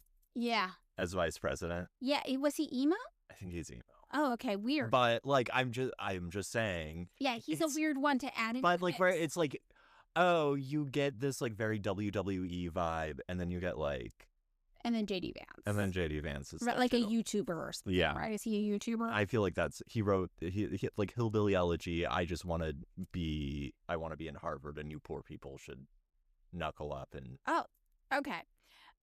So he also goes on to say what happened last week when they took a shot at my hero, Donald Trump's his hero, and they tried to kill the next presidents of the United States. Enough was enough, right? And then he says, what? I said, let Trumpomania run wild, brother. Let Trumpomania rule again. Let Trumpomania make America great again. Wasn't Donald Trump also like an occasional guest on WWE? Yes, which we're going to talk about in a second. So he then addresses the crowd and says, you know something, Trumpomaniacs? I don't see no stinking Nazis in here. I don't see no stinking domestic terrorists in here. The only thing I see in here are a bunch of hard-working men and women that are real Americans, brother. You know what I hear in my president and our president, Donald Trump? He sounds for real, brother. He sounds like he has a heart of gold that's all for the USA. So we're just having a real Americana fucking circle jerk going on here on this stage. I don't. This is just a bunch of I white feel dudes like with bleached hair just fucking jerking each other off. I feel like in the context of everything that we have heard about, Yeah. I don't want to hear about these people jerking off. Well, you're gonna. I don't want like this is like because like it feel like I understand that you are using that at just like as like a saying or whatever, No, I but think literally they get like like sex acts together. allegedly. But because it's just like it's like you can't just think of that like the image will in fact come to mind of Not for me, you sick fuck. you put those thoughts in my I head. said the words. You just imagined it. Okay, so this is what I'm going to point out. He had been an Obama supporter in 2008, and he said, I was a big Obama supporter and kind of like believed everything he said he was going to do, but now nothing's happened. And I'm like, oh, well, fuck. I hate this because he's right. I was the same way. Like, I was a socialist, and I still voted for Obama because I was like, oh, maybe we'll get health care. And I was like, I'm so stupid. Why the fuck do we get health care? I'm so dumb. Oh my God. For me, it was like the Iraq War or whatever. Yeah. Like that was my, like when he ran in 2007, 2008 or whatever. And I remember like looking back on it after like he immediately had a heel turn. Yeah. Right. And being like, wow, I got snowed so hard. I had the same thing. Like, I know better, and I still fell for it. I know better, and I still was like, well, that would be nice. The euphoria of like one moment in like 2008 or whatever, before he was actually in office. Yes. Was, if you're like Gen Z or whatever, which apparently Gen Z doesn't listen to podcasts. This is what I've heard recently. Oh yeah, they just watch YouTube. Okay, well, if you're Gen Z or whatever, you will not know this. There was a jubilation for like a day. I mean, he really got us. He really got us. And even the most cynical of us, I was like, he's not going to be awesome. He's still going to be a Democrat, but maybe finally the Imperial Core will at least get care. We'll get out of Iraq. That was, like we had very minimal expectations of this man, and he still could not deliver even the lowest bar. Like he was like, you know what we're gonna do? Ultra evil. We're gonna go even harder. We're gonna go into fucking Libya. Yeah, no, it was horrible. Like, so, I mean, so when Hulk Hogan said this, I'm like, fuck, I hate to relate to him on that, but what makes you think Donald Trump's the real deal? Like, no, but this is the funny thing is that there has been this like weird undercurrent of like Trumpism is like there's like a no new wars thing because of Donald Trump's realism, and Donald Trump has been weirdly critical of the Iraq War. I mean, yeah, some conservatives do that, but because they're like, we're gonna balance the budget, blah blah blah blah blah. But then it just ends up no, I mean, yeah, like it's a funny thing where it's like Donald Trump doesn't believe anything. He has no beliefs. Yes, yeah. Anyway, so all right, so it's worth noting at this point, like you mentioned, David, Donald Trump actually did have a lot of interactions with the WWE. He first met Hulk Hogan, for example, in the 1980s in Atlantic City at a WWE performance. Donald Trump would appear in scripted fight storylines that included shaving Vince McMahon's head inside the ring, or Stone Cold Steve Austin dropping him to the mat. Like, when you think about this, I'm like, they are both performers and for the same team, American Capital. So while promoting his new beer, also it's worth noting, Hulk Hogan was at the Thirsty Cowboy Bar in Medina, Ohio, and the beer is called Real American. So he leaned super hard. I'm sorry, what? Real American. There's a beer called Real American? Yes, and it's Hulk Hogan's beer. And he leaned real hard into the same Americana kind of stage show that Donald Trump did with the presidency. It's all the same kind of act, right? It feels very like I don't, there's like, in my mind, it feels Nashville in the sense that Nashville, to me, feels fake cowboy. Yes, it feels like a restaurant group tried to be a cowboy. Yeah. Yeah. So in his kind of performance, I'm going to call it, speech, launching his beer in Ohio, Hulk Hogan does the whole MAGA thing. He questions if Kamala Harris is really even Indian. He asks the audience if he should body slam her. That rocks. I'm sorry. Being like, this is so deranged. It's like, there's plenty to hate about Kamala Harris. Is she really Indian? I don't even understand how a MAGA guy would care about that. Like, I actually love that. So like, to be like, that confusingly racist. It That's is so confusingly racist. It's like, like- Hori, are you defending India from Kamala Harris? They're like, What's listen, the implication the here? proud South Asian community cannot truck with this false. What Yeah, what is the? It is a confusing racist. that I'm like, this is I so have to weird. defend Narendra Modi. I Like what? No, yeah, and it's weird because I'm like, I don't want to defend Kamala Harris, but I'm pretty sure she is Indian. Like what? Like what? I just no. I mean, I don't. I feel it. There's plenty of real stuff you can get mad at Kamala Harris about. You don't need to invent that she might not be Indian. That seems like maybe not the most pressing thing to critique about her tenure. But okay, Hulk Hogan. What would I? What, is this? It's like an Elizabeth Warren thing. Yes, it's He was like he was having a moment of boomer aphasia, and he couldn't remember which Democrat he was mad at. he could not. So, all right. This all comes out. He very publicly endorses Hulk Hogan. And this is where Jesse Ventura really starts making commentary about Hulk Hogan. Jesse Ventura being famously like Minnesota, like vaguely progressive Democrat type. Well, we'll get into his affiliation in a second. He comes out and he says, it does not surprise me, right, that basically Hulk Hogan came out supporting MAGA. He says, it does not surprise me because when I was in wrestling in the 80s, I tried to unionize wrestling and it was Hulk Hogan who cut my legs out from under me. Hulk Hogan went to Vince McMahon, ratted me out, and subsequently later on cost me my job. It doesn't surprise me to see Hogan with the Republicans because Hogan is as anti-union as you can get. There is still not a union in professional wrestling. So this is something that he's been talking about now for years. And I want to talk a little bit about why we need a union in wrestling. Like, why is Jesse Ventura so hung up on this union thing? Now, if you're us, right, you're like, unions are good. Everybody in unions tends to make more money. They do protect people. Are unions the end all be all? Are they the final solution? No, we probably need something more than that. We need socialism. But if you don't have socialism, unionizing, probably a good idea for I think, well, I mean, generally, we talked about unions at great length. Yes. On this. And I think what we've taken away from that is that the large structure of American unions sometimes militates against the progressive function that unions are supposed to have. Yes. But not perfect, not a perfect apparatus, but we do know joining a union is probably going to help you more than it hurts you. And as a way of consciousness raising for the working class is probably the best thing we can fucking do. Yeah, it's great. I mean, it's not perfect. Nothing's perfect, but it's good. So why is, Jesse Ventura so into unions? Well, the WWE/WWF had a pretty egregious history of weird bad things happening to wrestlers. There's this journalist, Dan O'Sullivan, who wrote a lot about this from 2014 on, and he said, the billion-dollar spectacle of pro wrestling relies entirely on the ruthless economic, mental, and physical exploitation of its performers. And we have some examples of this. There was one really particularly bad incident in 1999. Owen Hart fell to his death inside of a WWE ring during a live pay-per-view event after an amateur rope handler misconfigured his descent from the rafters of the Kemper Arena in Kansas City, Missouri. This led to an $18 million wrongful death lawsuit. In another incident, wrestler Chris Benoit murdered his entire family before committing suicide.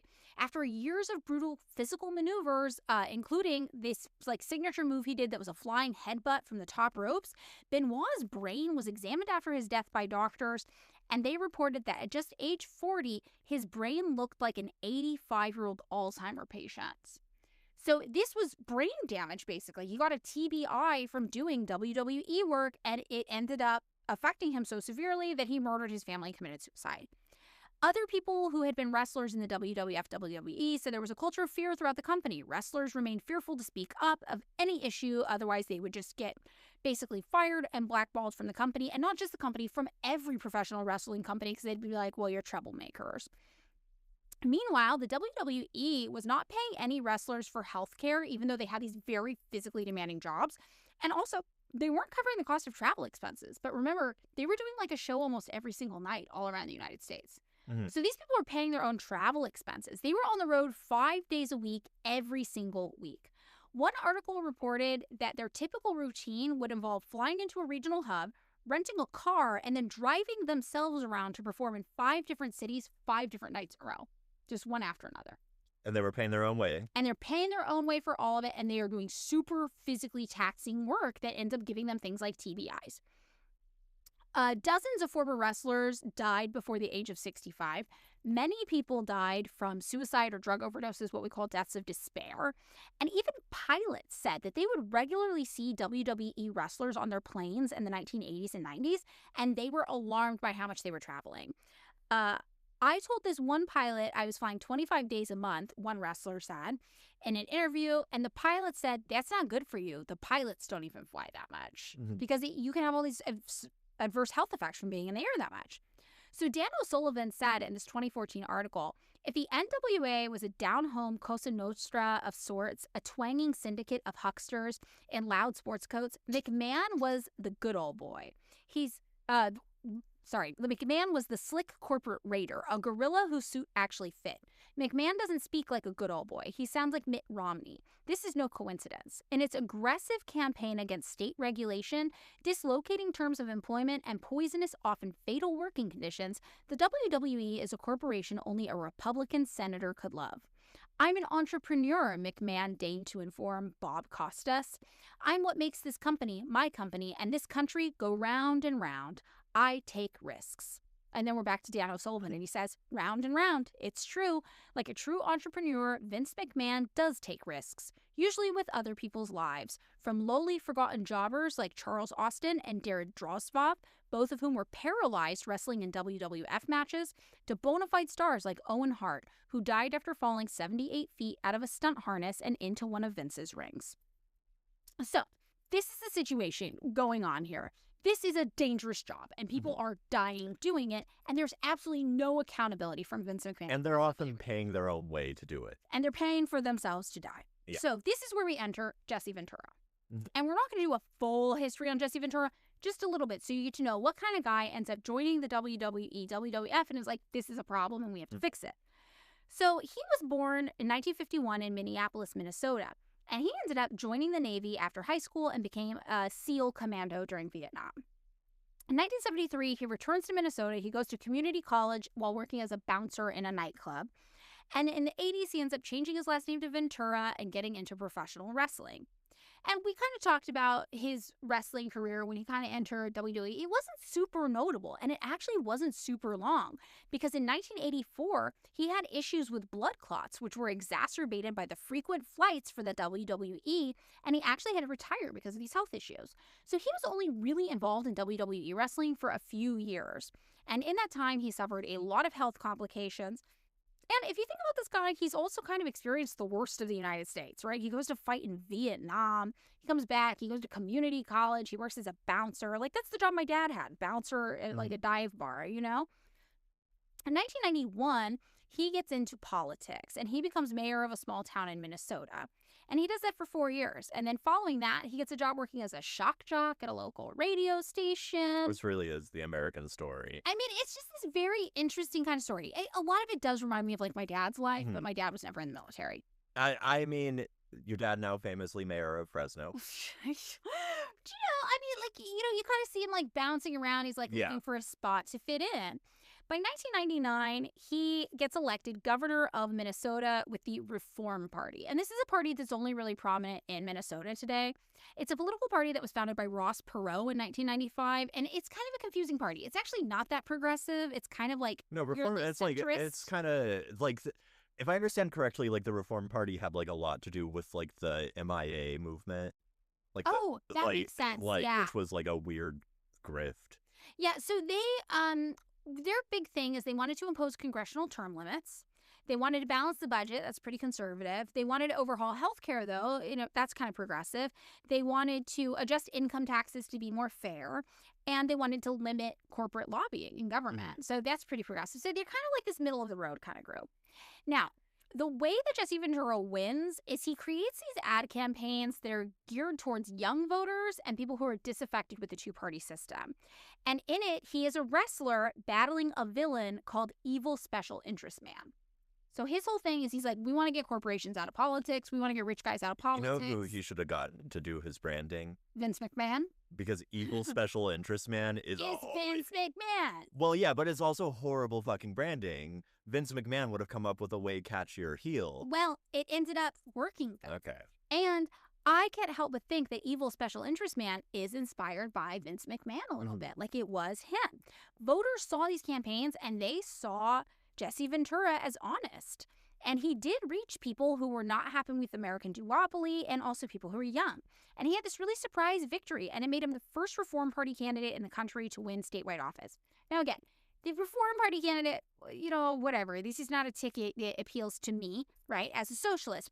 But whenever these things happen, something interesting you can take from it is the knowledge that Americans do want something different than our current system. They just don't know how feasible it is, and they're not willing to risk it.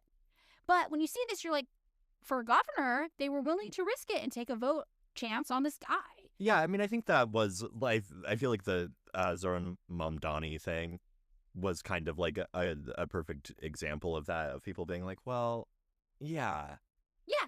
Like, yeah, why not? Why not? We've got fucking Eric Adams in there now. Yeah, exactly. And again, it's like Mamdani, you know, he said his goal is to bring voters back to the Democratic Party. He hired Obama's guy. You know, he's a Democrat. He's running as a Democrat. He already took down a bunch of his more progressive tweets about like defunding the police, and like he's kind of walked in weird coy circles about Israel and Palestine.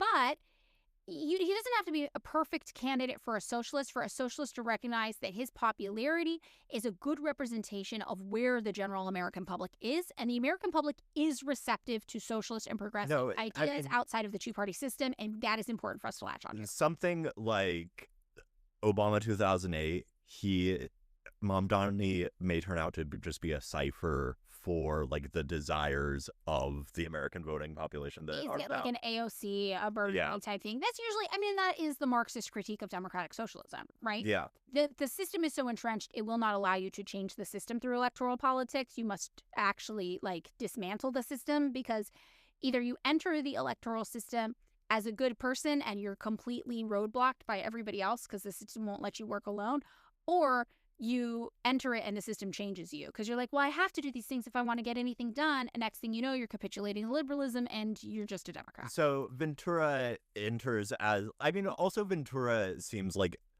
exactly like the kind of confused, ideologically contradictory political figure that America actually is. It's true. Right? Most Americans do not have a consistent political ideology, and he appears to be one of those things. He knows he doesn't like rich guys, he doesn't like the status quo, and that whatever's happening now is bad and not working.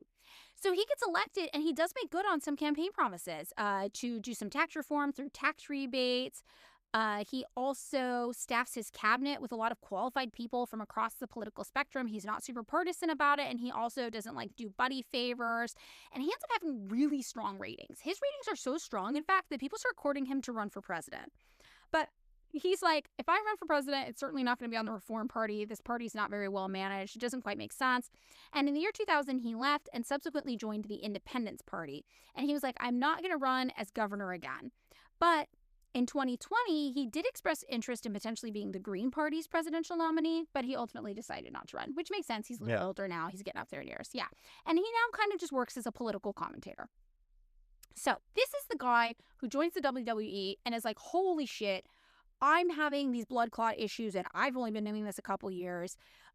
Rich guys are fucking everybody over. Vince McMahon's a rich guy. We need a union. Mm-hmm. So this is who enters the scene. And I think it's a really interesting like character of American unions, because American unions aren't as politicized as you would think. A lot of right-wingers love unions. A lot of centrists love unions. And a lot of left-wing progressive types love unions too. But more than that, most Americans hate unions because of years of brain. Well, I mean, I feel like you got to talk about you got to say what you're talking about when you talk about American unions, because like that covers such a broad spectrum, like AFL-associated things, versus like the teams, like the unions themselves run the gamut of political affiliations. That's totally yes. A union can be right wing, a union and can be like the longshoremen have like long been understood to be like radically progressive, as opposed to other unions which have been like so deeply entrenched in the Democratic Party that they might as well just be Democrats. Yeah, totally. So we're going to talk about why he wanted to start a union and what kind of union he wanted to run. we're going to talk about this starting in 1986. So remember, he is only a wrestler really with the WWE for like 4 years in the 80s. And in 1986, WrestleMania 2 is scheduled. Now, WWE, right, had started to achieve this really huge success as a brand. This is like 1 year, for example, before Forbes is like, Vince McMahon's like got $100 million, basically. But wrestlers, meanwhile, still did not have health insurance, they didn't have pensions, and they were paying for their own travel. Almost every other major sporting association at the time, though, did have a union of some kind, except for the WWE.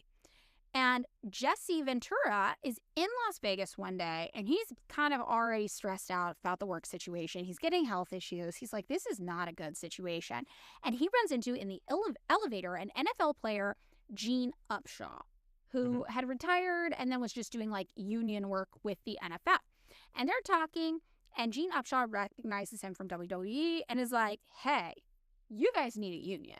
And then gets out of the elevator, and Jesse Ventura like just can't get this idea out of his head. He's like, this is what we need. We do need a union.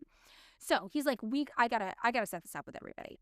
So he thinks it's a good idea that WrestleMania 2 is scheduled and coming out. He's like, we have leverage because we can use this to get a better deal for McMahon, and McMahon is an anti-union guy through and through. So he goes to all the other wrestlers and he's like, this is a once-in-a-lifetime opportunity. We have a unique opportunity. All this money's been sunk into the promotion. If we band together and we are like, we need a union before we do this event, he's got to cave. He's got to do it for us. And everybody's kind of like, Hulk Hogan's not going to be into this. Yeah. And he's like, we don't need Hulk Hogan. If we get enough of us, just nobody mentioned Hulk Hogan. And all the other wrestlers are like, we do need Hulk Hogan. And Jesse at the time is like, well, Hulk Hogan's my friend. We don't have the same politics. But, he's he's not going to rat me out or anything. Like, we're buddies. So all the other wrestlers say, we need Hulk Hogan. He's like, fine. So according to Jesse Ventura, they're all backstage one day before an event. He stands up on a chair and he's like, this is my time to do an impassioned speech to rally everyone together. Only the wrestlers are present. Nobody from management. And he stands up on his chair and he says, now is our time to unionize.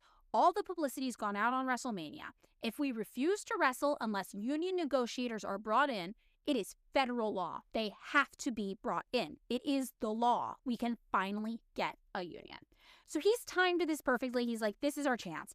And Hulk Hogan immediately goes and tells Vince McMahon about this, like within 10 minutes. This is, aside from like the obvious, like, fuck you, you stupid scab thing, what a goddamn snitch. Like, what a fucking snitch. Like, and Hulk Hogan, it's worth noting, denied he did this for years and then later did admit it. He was like, it wasn't me. And everyone's like, bro, it was you. And then years later, Vince McMahon was like, it was definitely Hulk Hogan. And then Hulk Hogan was like, yeah, it was me. So he lies about this for years. So he denies it for decades, though. And he's like, oh, I don't know. But the next day, Vince McMahon calls Jesse Ventura and is like, I know about your stupid little fucking union plan. What are you doing? And Jesse's like, look, this isn't personal, Vince, but I pay $5,000 in healthcare every year. That's the equivalent of $15,000 a year today, by the way. And he's like, the guys I know in unions who have difficult jobs like ours, they pay $1,200 a year. Like, why? Because all of them go in together and negotiate as a group with the health insurance companies and they get reduced health insurance plans. Like, we could be doing that. This isn't just about you. This is about all the power of collective bargaining together to help everybody. We have strength in numbers if we do this. And like, yeah, obviously they want to negotiate better rates through Vince McMahon as well and maybe get a pension, whatever. But he's like, this is something like we need. So then Vince pushes back and is like, you don't need that, blah, blah, blah, blah, blah, whatever. And Jesse says to Vince, what about all the guys I've seen give 30 years to the business? In the end, they ain't got a pot to piss in or a window to throw it out of. If we had a union, maybe they could retire with $500 a month, something. So they don't even want a lot. They're just like, don't throw people in the trash when you're done with them, man. What are you doing? That is not the spirit of American entrepreneurialism. What? Not throwing people in the trash. Yeah. Throw people in the goddamn That's how trash. you become a good entrepreneur. What do you make people? Where will Walmart get its greeters? Yep, exactly. Unless there are old people who cannot afford to retire. You know what? Actually, today I was driving. This was so sad. I was driving this guy in the middle of the day. I was like, oh, I think this guy's drunk, but it's like 2 p.m. What? And I pull up kind of next to him. He's swerving all over the lanes. And I look and I'm like, oh, he's not drunk. He's just like very, very old. And my first thought is like, this man is probably too old to be driving a car. He's not doing great. He shouldn't be driving a car anymore. And I pull up a little bit past him and I see he has an Uber sticker in the window. He's an Uber driver. No. And I'm like, this fucked up, deranged country is making the elderly fucking drive cars working Uber in a gig economy for sub-minimum wage because they can't fucking afford to retire. I hate it here. Like, this is so evil on so many levels, like multifaceted evil. So, whatever. This whole story, Jesse Ventura learns eventually that Hulk Hogan is the one that ratted him out. And he's like, he betrayed me. Like, no way around it. And Hogan himself says, yeah, right before WrestleMania 2, Jesse was trying to start a union and undermine Vince. And I was on Vince McMahon's team all the way. I went straight to Vince and said, hey, Jesse's stirring shit up, man. He's trying to start a union here, and you're going to have a bunch of wrestlers walk out on you at Madison Square Garden. Just wanted you to know what's up. And also Hogan talks about how Vince McMahon then handled the unionization effort after being told. And he said Vince called each wrestler one by one and said, I know about the meeting. Everybody that shows up to this meeting will not have a job in the morning. So nobody showed up to the unionization meeting. And that's what Hulk Hogan did. Ventura, meanwhile, says the union would have helped the wrestlers out at the time. Here's how bad it was, he said. The month that I had the pulmonary emboli. Embolism?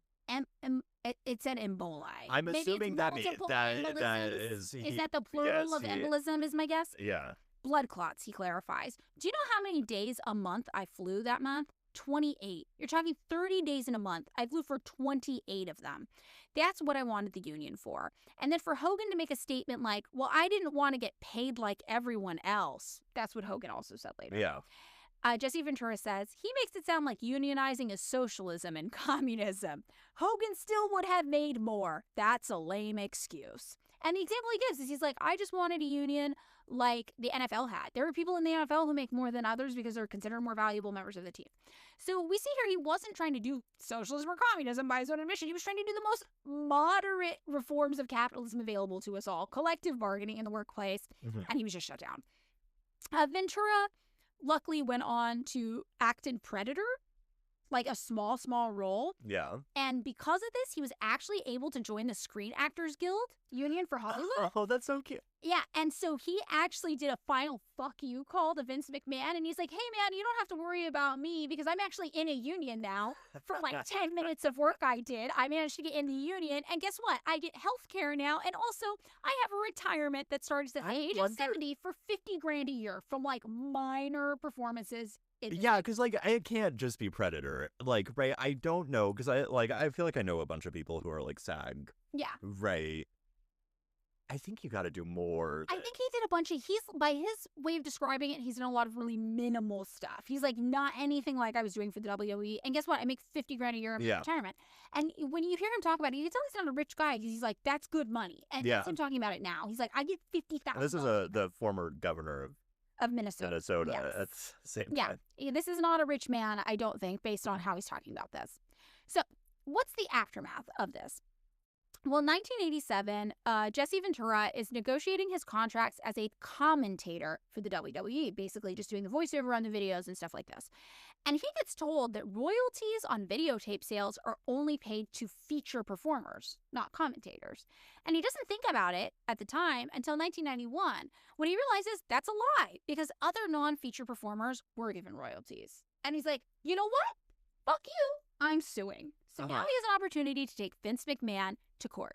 So he sues Titan Sports for fraud, misappropriation of publicity rights, and quantum merit, which is a claim for fair compensation, basically. And the case was initially filed in Minnesota State Court, but it got moved to a federal court. And because of that, Jesse Ventura got access to the financial figures from WrestleMania in the court case against McMahon. And that is where he learned that Hulk Hogan made more during WrestleMania that night than everyone else on the show combined, including Andre the Giant. So he was like Hulk Hogan was like, yeah, I don't give a shit about like my fucking pension plan. I make like crazy money. This absurd amount of money. Exactly. And then Jesse says, now do you know why he didn't want to do a union? Why he'd lay his life down on the line to stop a union? Of course he denied it. And here's why. If you come from the business during my era of the old territory days, the worst thing you could be accused of being is an office stooge. That's somebody that rides around with the boys and pretends he's one of them, but all the while he's listening to the gossip and he's reporting it back to the promoters, taking care of himself, being an office stooge. That in my day of wrestling was the worst thing you could ever be, and that's what Hogan was. It was as rough as getting hit in the face with a hard left jab, because Hulk Hogan, I thought, had been my friend, Ventura said. That was the nature of the business. Everyone's out for themselves. It's always been the nature of the business. That's how the business survived. Backstabbing. So, it's hard not to see Jesse Ventura as a sympathetic character, which I didn't think I would going into this. I didn't know much about him. I was just like, whatever. He's like this weird, independent, centrist guy.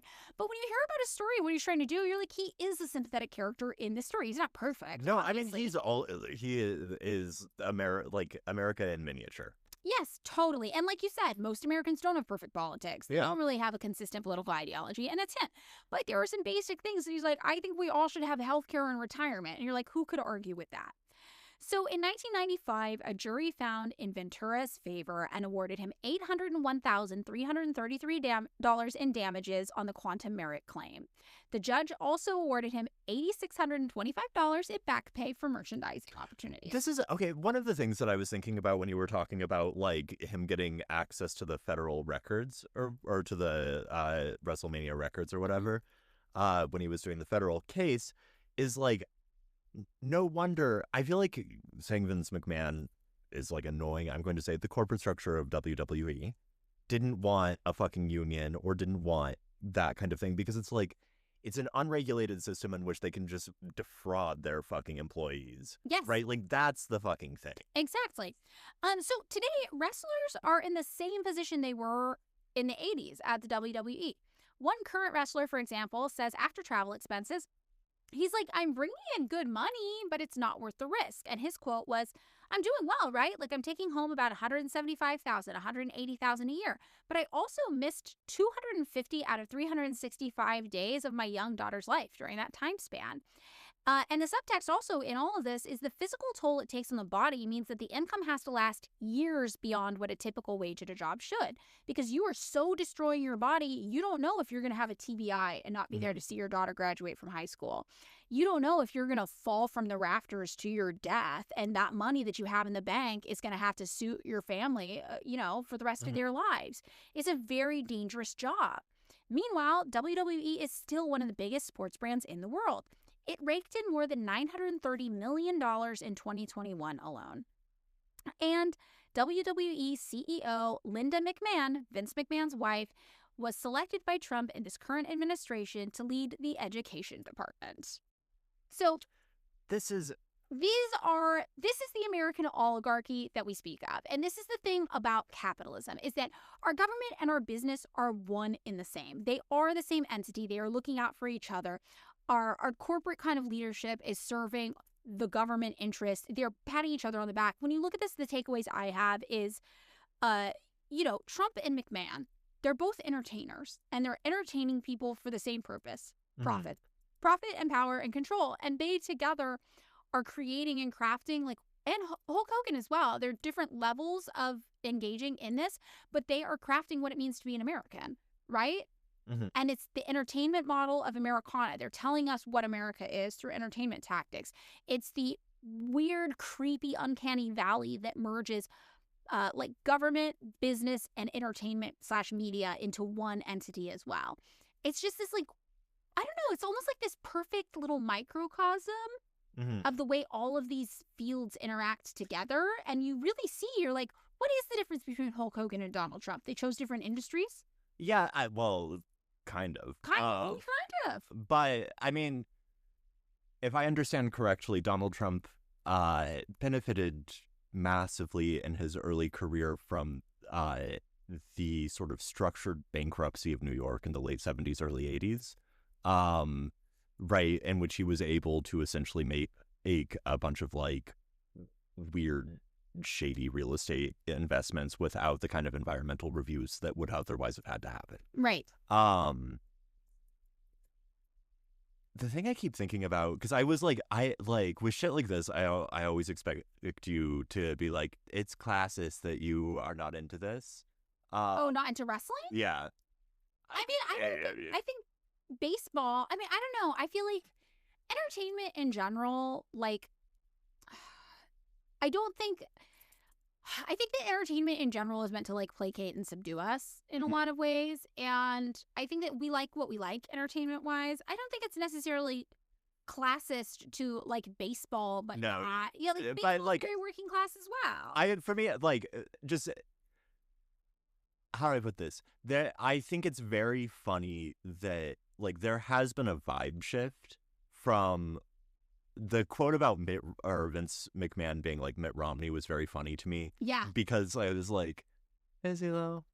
I like Mitt Romney had like has a veneer of like the old Rockefeller Republicanism, and Vince McMahon is like a weird garish like cartoon character. He is like a Donald Trump or a Hulk Hogan. They are the same. You're right. They do have this garish cartoon character of Americana quality about them. And I like it does feel like as a person who was produced by like the bourgeoisie or whatever, like we all were. Yeah. Whatever your class position, that is the dominant culture. It's very funny to watch like the older or more restrained version of exploitation die in favor of this garish comic book version. Yeah, and that is like when you look at the Vince McMahon versus his parents. His parents were still exploiting people, but they were doing it in a more regional, more small time. Right. It's and not necessarily better, but is less garish. And this is always my argument about why liberals dislike Donald Trump so much, is that liberals and conservatives do a lot of the same policy measures, but you would not know that when liberals are in charge unless you were paying a lot of attention, because they do it so quietly, so respectable. They're very respectability politics. And Donald Trump is a garish cartoon of a man, and he draws attention to all the weird bullshit he does, and he makes it like this diabolical, evil level of quote unquote fun to be bad. And like that's the same thing McMahon's doing. He's like, it's fun to be bad.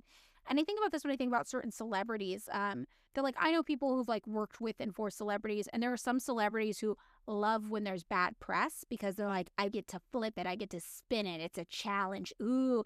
And there are people who delight in this type of spin and this type of just being like out in the open, trashy levels of evil, like ethically, morally ambiguous and having fun with it. And there's some, I mean, like, and the material harm maybe is similar. I find like I read Lipstick Alley every day. I love this shit. Like, I think it's fun. It's fun. Like, I don't know. If we are going to descend into neon colored capital hellscape, maybe we should give the people placating us health insurance. I mean, bare minimums. But here's the thing. It's like at a certain point, the ruling class has to realize concessions are the only thing that stave off revolution. Like, Well, I don't know. I mean, I think about this because, right, like under Tsar Nicholas, right before the last Alexander or whatever, there was like serfdom ended in Russia, and there was like a massive attempt to liberalize Russia and to bring essentially something like bourgeois democracy at the end of the 19th century to Russia. That was like, we can see that like weirdest freaky anarchist groups are blowing up train stations all over the fucking place. Right. Maybe we should stop this. Well, it's also a little too late. Too little at that point. Like we were talking about the Mexican Revolution too, and like 3 days before the revolution, the president's like, fine, we'll have an election. And everyone's like, I think it's a little past that now, my guy. But that's the thing. It's like like there's that quote, right? Like the capitalists will sell us the rope we use to hang them. And it's like these people are creating the conditions that make collapse inevitable at this point, because like the most basic things people don't have access to. The other side of it that I keep thinking about is the fact that, right, like, okay, so like things get hella fucking bad, right? It is not like there is no such thing, Pace Madeline, I know you feel differently about this, as like a mass movement that is in any case organized. I don't agree with that. Well, okay. Wait. I believe there's spontaneous action, and then I believe there are organized factions capable of funneling spontaneous action into a plan. I do not see anything that feels like a mass movement that is organized. I see bizarrely alienated factions that sometimes like act in concert with one another, but that like it doesn't feel like it adds up to anything. I don't know. I think that we are seeing a resurging interest in socialism. Like, I think that like a socialist presidential candidate got like 1% of the popular vote, which doesn't sound like a lot, but it's actually massive. And I feel like people are interested and people are joining orgs, different types of orgs in massive numbers right now. I know that. Like, I think that you have to believe that socialism is not only possible, but it is inevitable because that's what the American government believes. Stuart Hall betrayed a lot of shit at the end of it, but like he wrote a really famous and to me very like prescient essay called Marxism Without Guarantees. I mean, it is. I wouldn't Right, say like inevitable. I don't mean it's just going to happen, but I feel like the thing is when there are these rupture points in history, there needs to be an organized force that's ready to funnel them into like, hey, here's the solution. Because like you look at somebody like Jesse Ventura and you're like, this is a guy who's reachable. Mm-hmm. He doesn't even know what he believes. But His beliefs are so all over the place. He knows he doesn't want to be shat on at work and taken advantage of, and he knows he doesn't want that for other people either. I mean, I think about the Italian Socialist Party and like the shit that they were doing in like the like Biennio Rosso or whatever, which I think we talked about a few. We did some episodes on that, yeah. And like right, like the sense that like on the one hand they were forcefully propagandizing not just like small factions, but like the entirety of like fiat plants, like the entire industrial north of Italy. Yes. Right ahead of the strike years. And even still, they weren't organized enough to like do a revolution in a country that had only been a country for less than a fucking century. But I think you need a strong.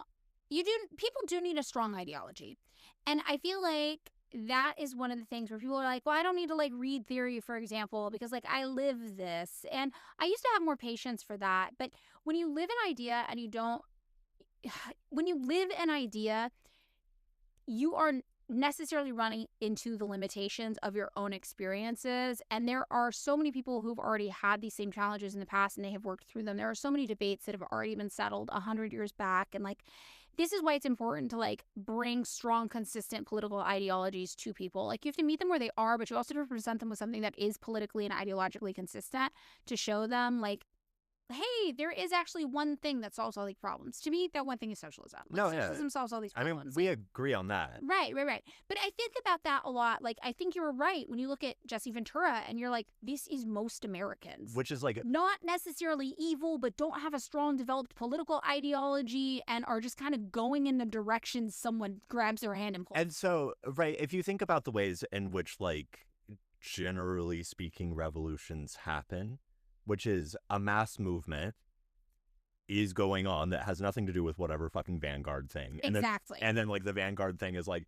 hi, we're here and we're going to make sure that this does not descend into fucking chaos. Right. Right. Like that's how that happens. Yes.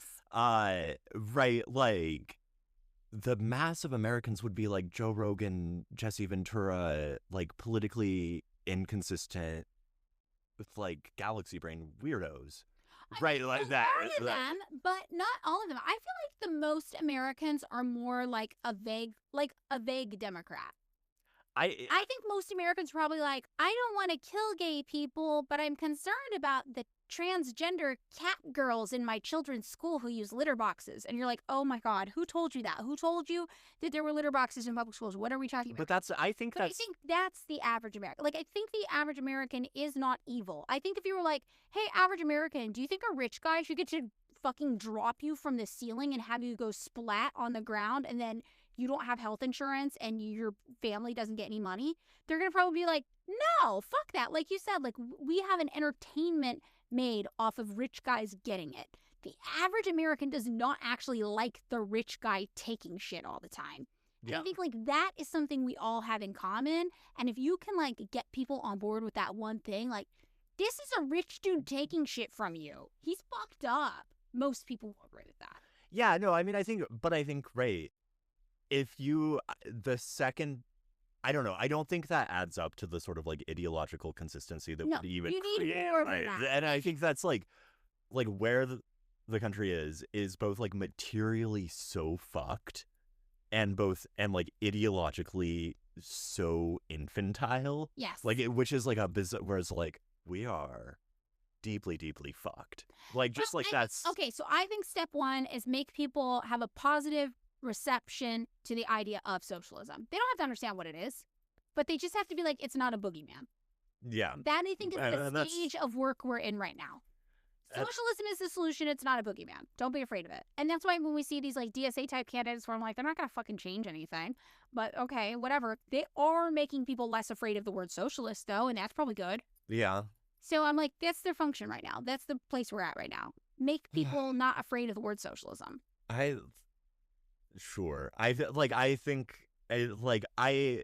The thing I said about if Rick Caruso had run on a platform of give Angelinos more fireworks, Yeah, he would have won. but Los Angeles would have been ashes. But he would have been mayor of those Of those ashes. Yeah, totally. I feel like that, like if like socialists just started running on the campaign of like Give the people what they want. give people fireworks and guns, we would have a socialist like the People country. would like the idea of socialism. We would all be a lot more. dead. Right. But No, we are in the make people not afraid of socialism stage. Anything you can do to make people not afraid of socialism, I think do that. I think that's it. But okay, that's your it'll be excellent. All right. Okay. So thank you guys for listening. If you want more, check us out on Patreon. Patreon.com/PickMeUpI'mScared. We've got bonus episodes over there. And the most recent bonus episodes we were talking about prison serving vegan food and the horrors of true crime. I think it was just you were just Now- ranting about a comment section. We really No, we did also rant about a comment. that was the majority of the fucking But it was video, pretty fun. But it was funny. It's Yeah. over there. And we're going to do some more of those hitting you this month. Okay. Anything else, David? I think we're good. I think we're good.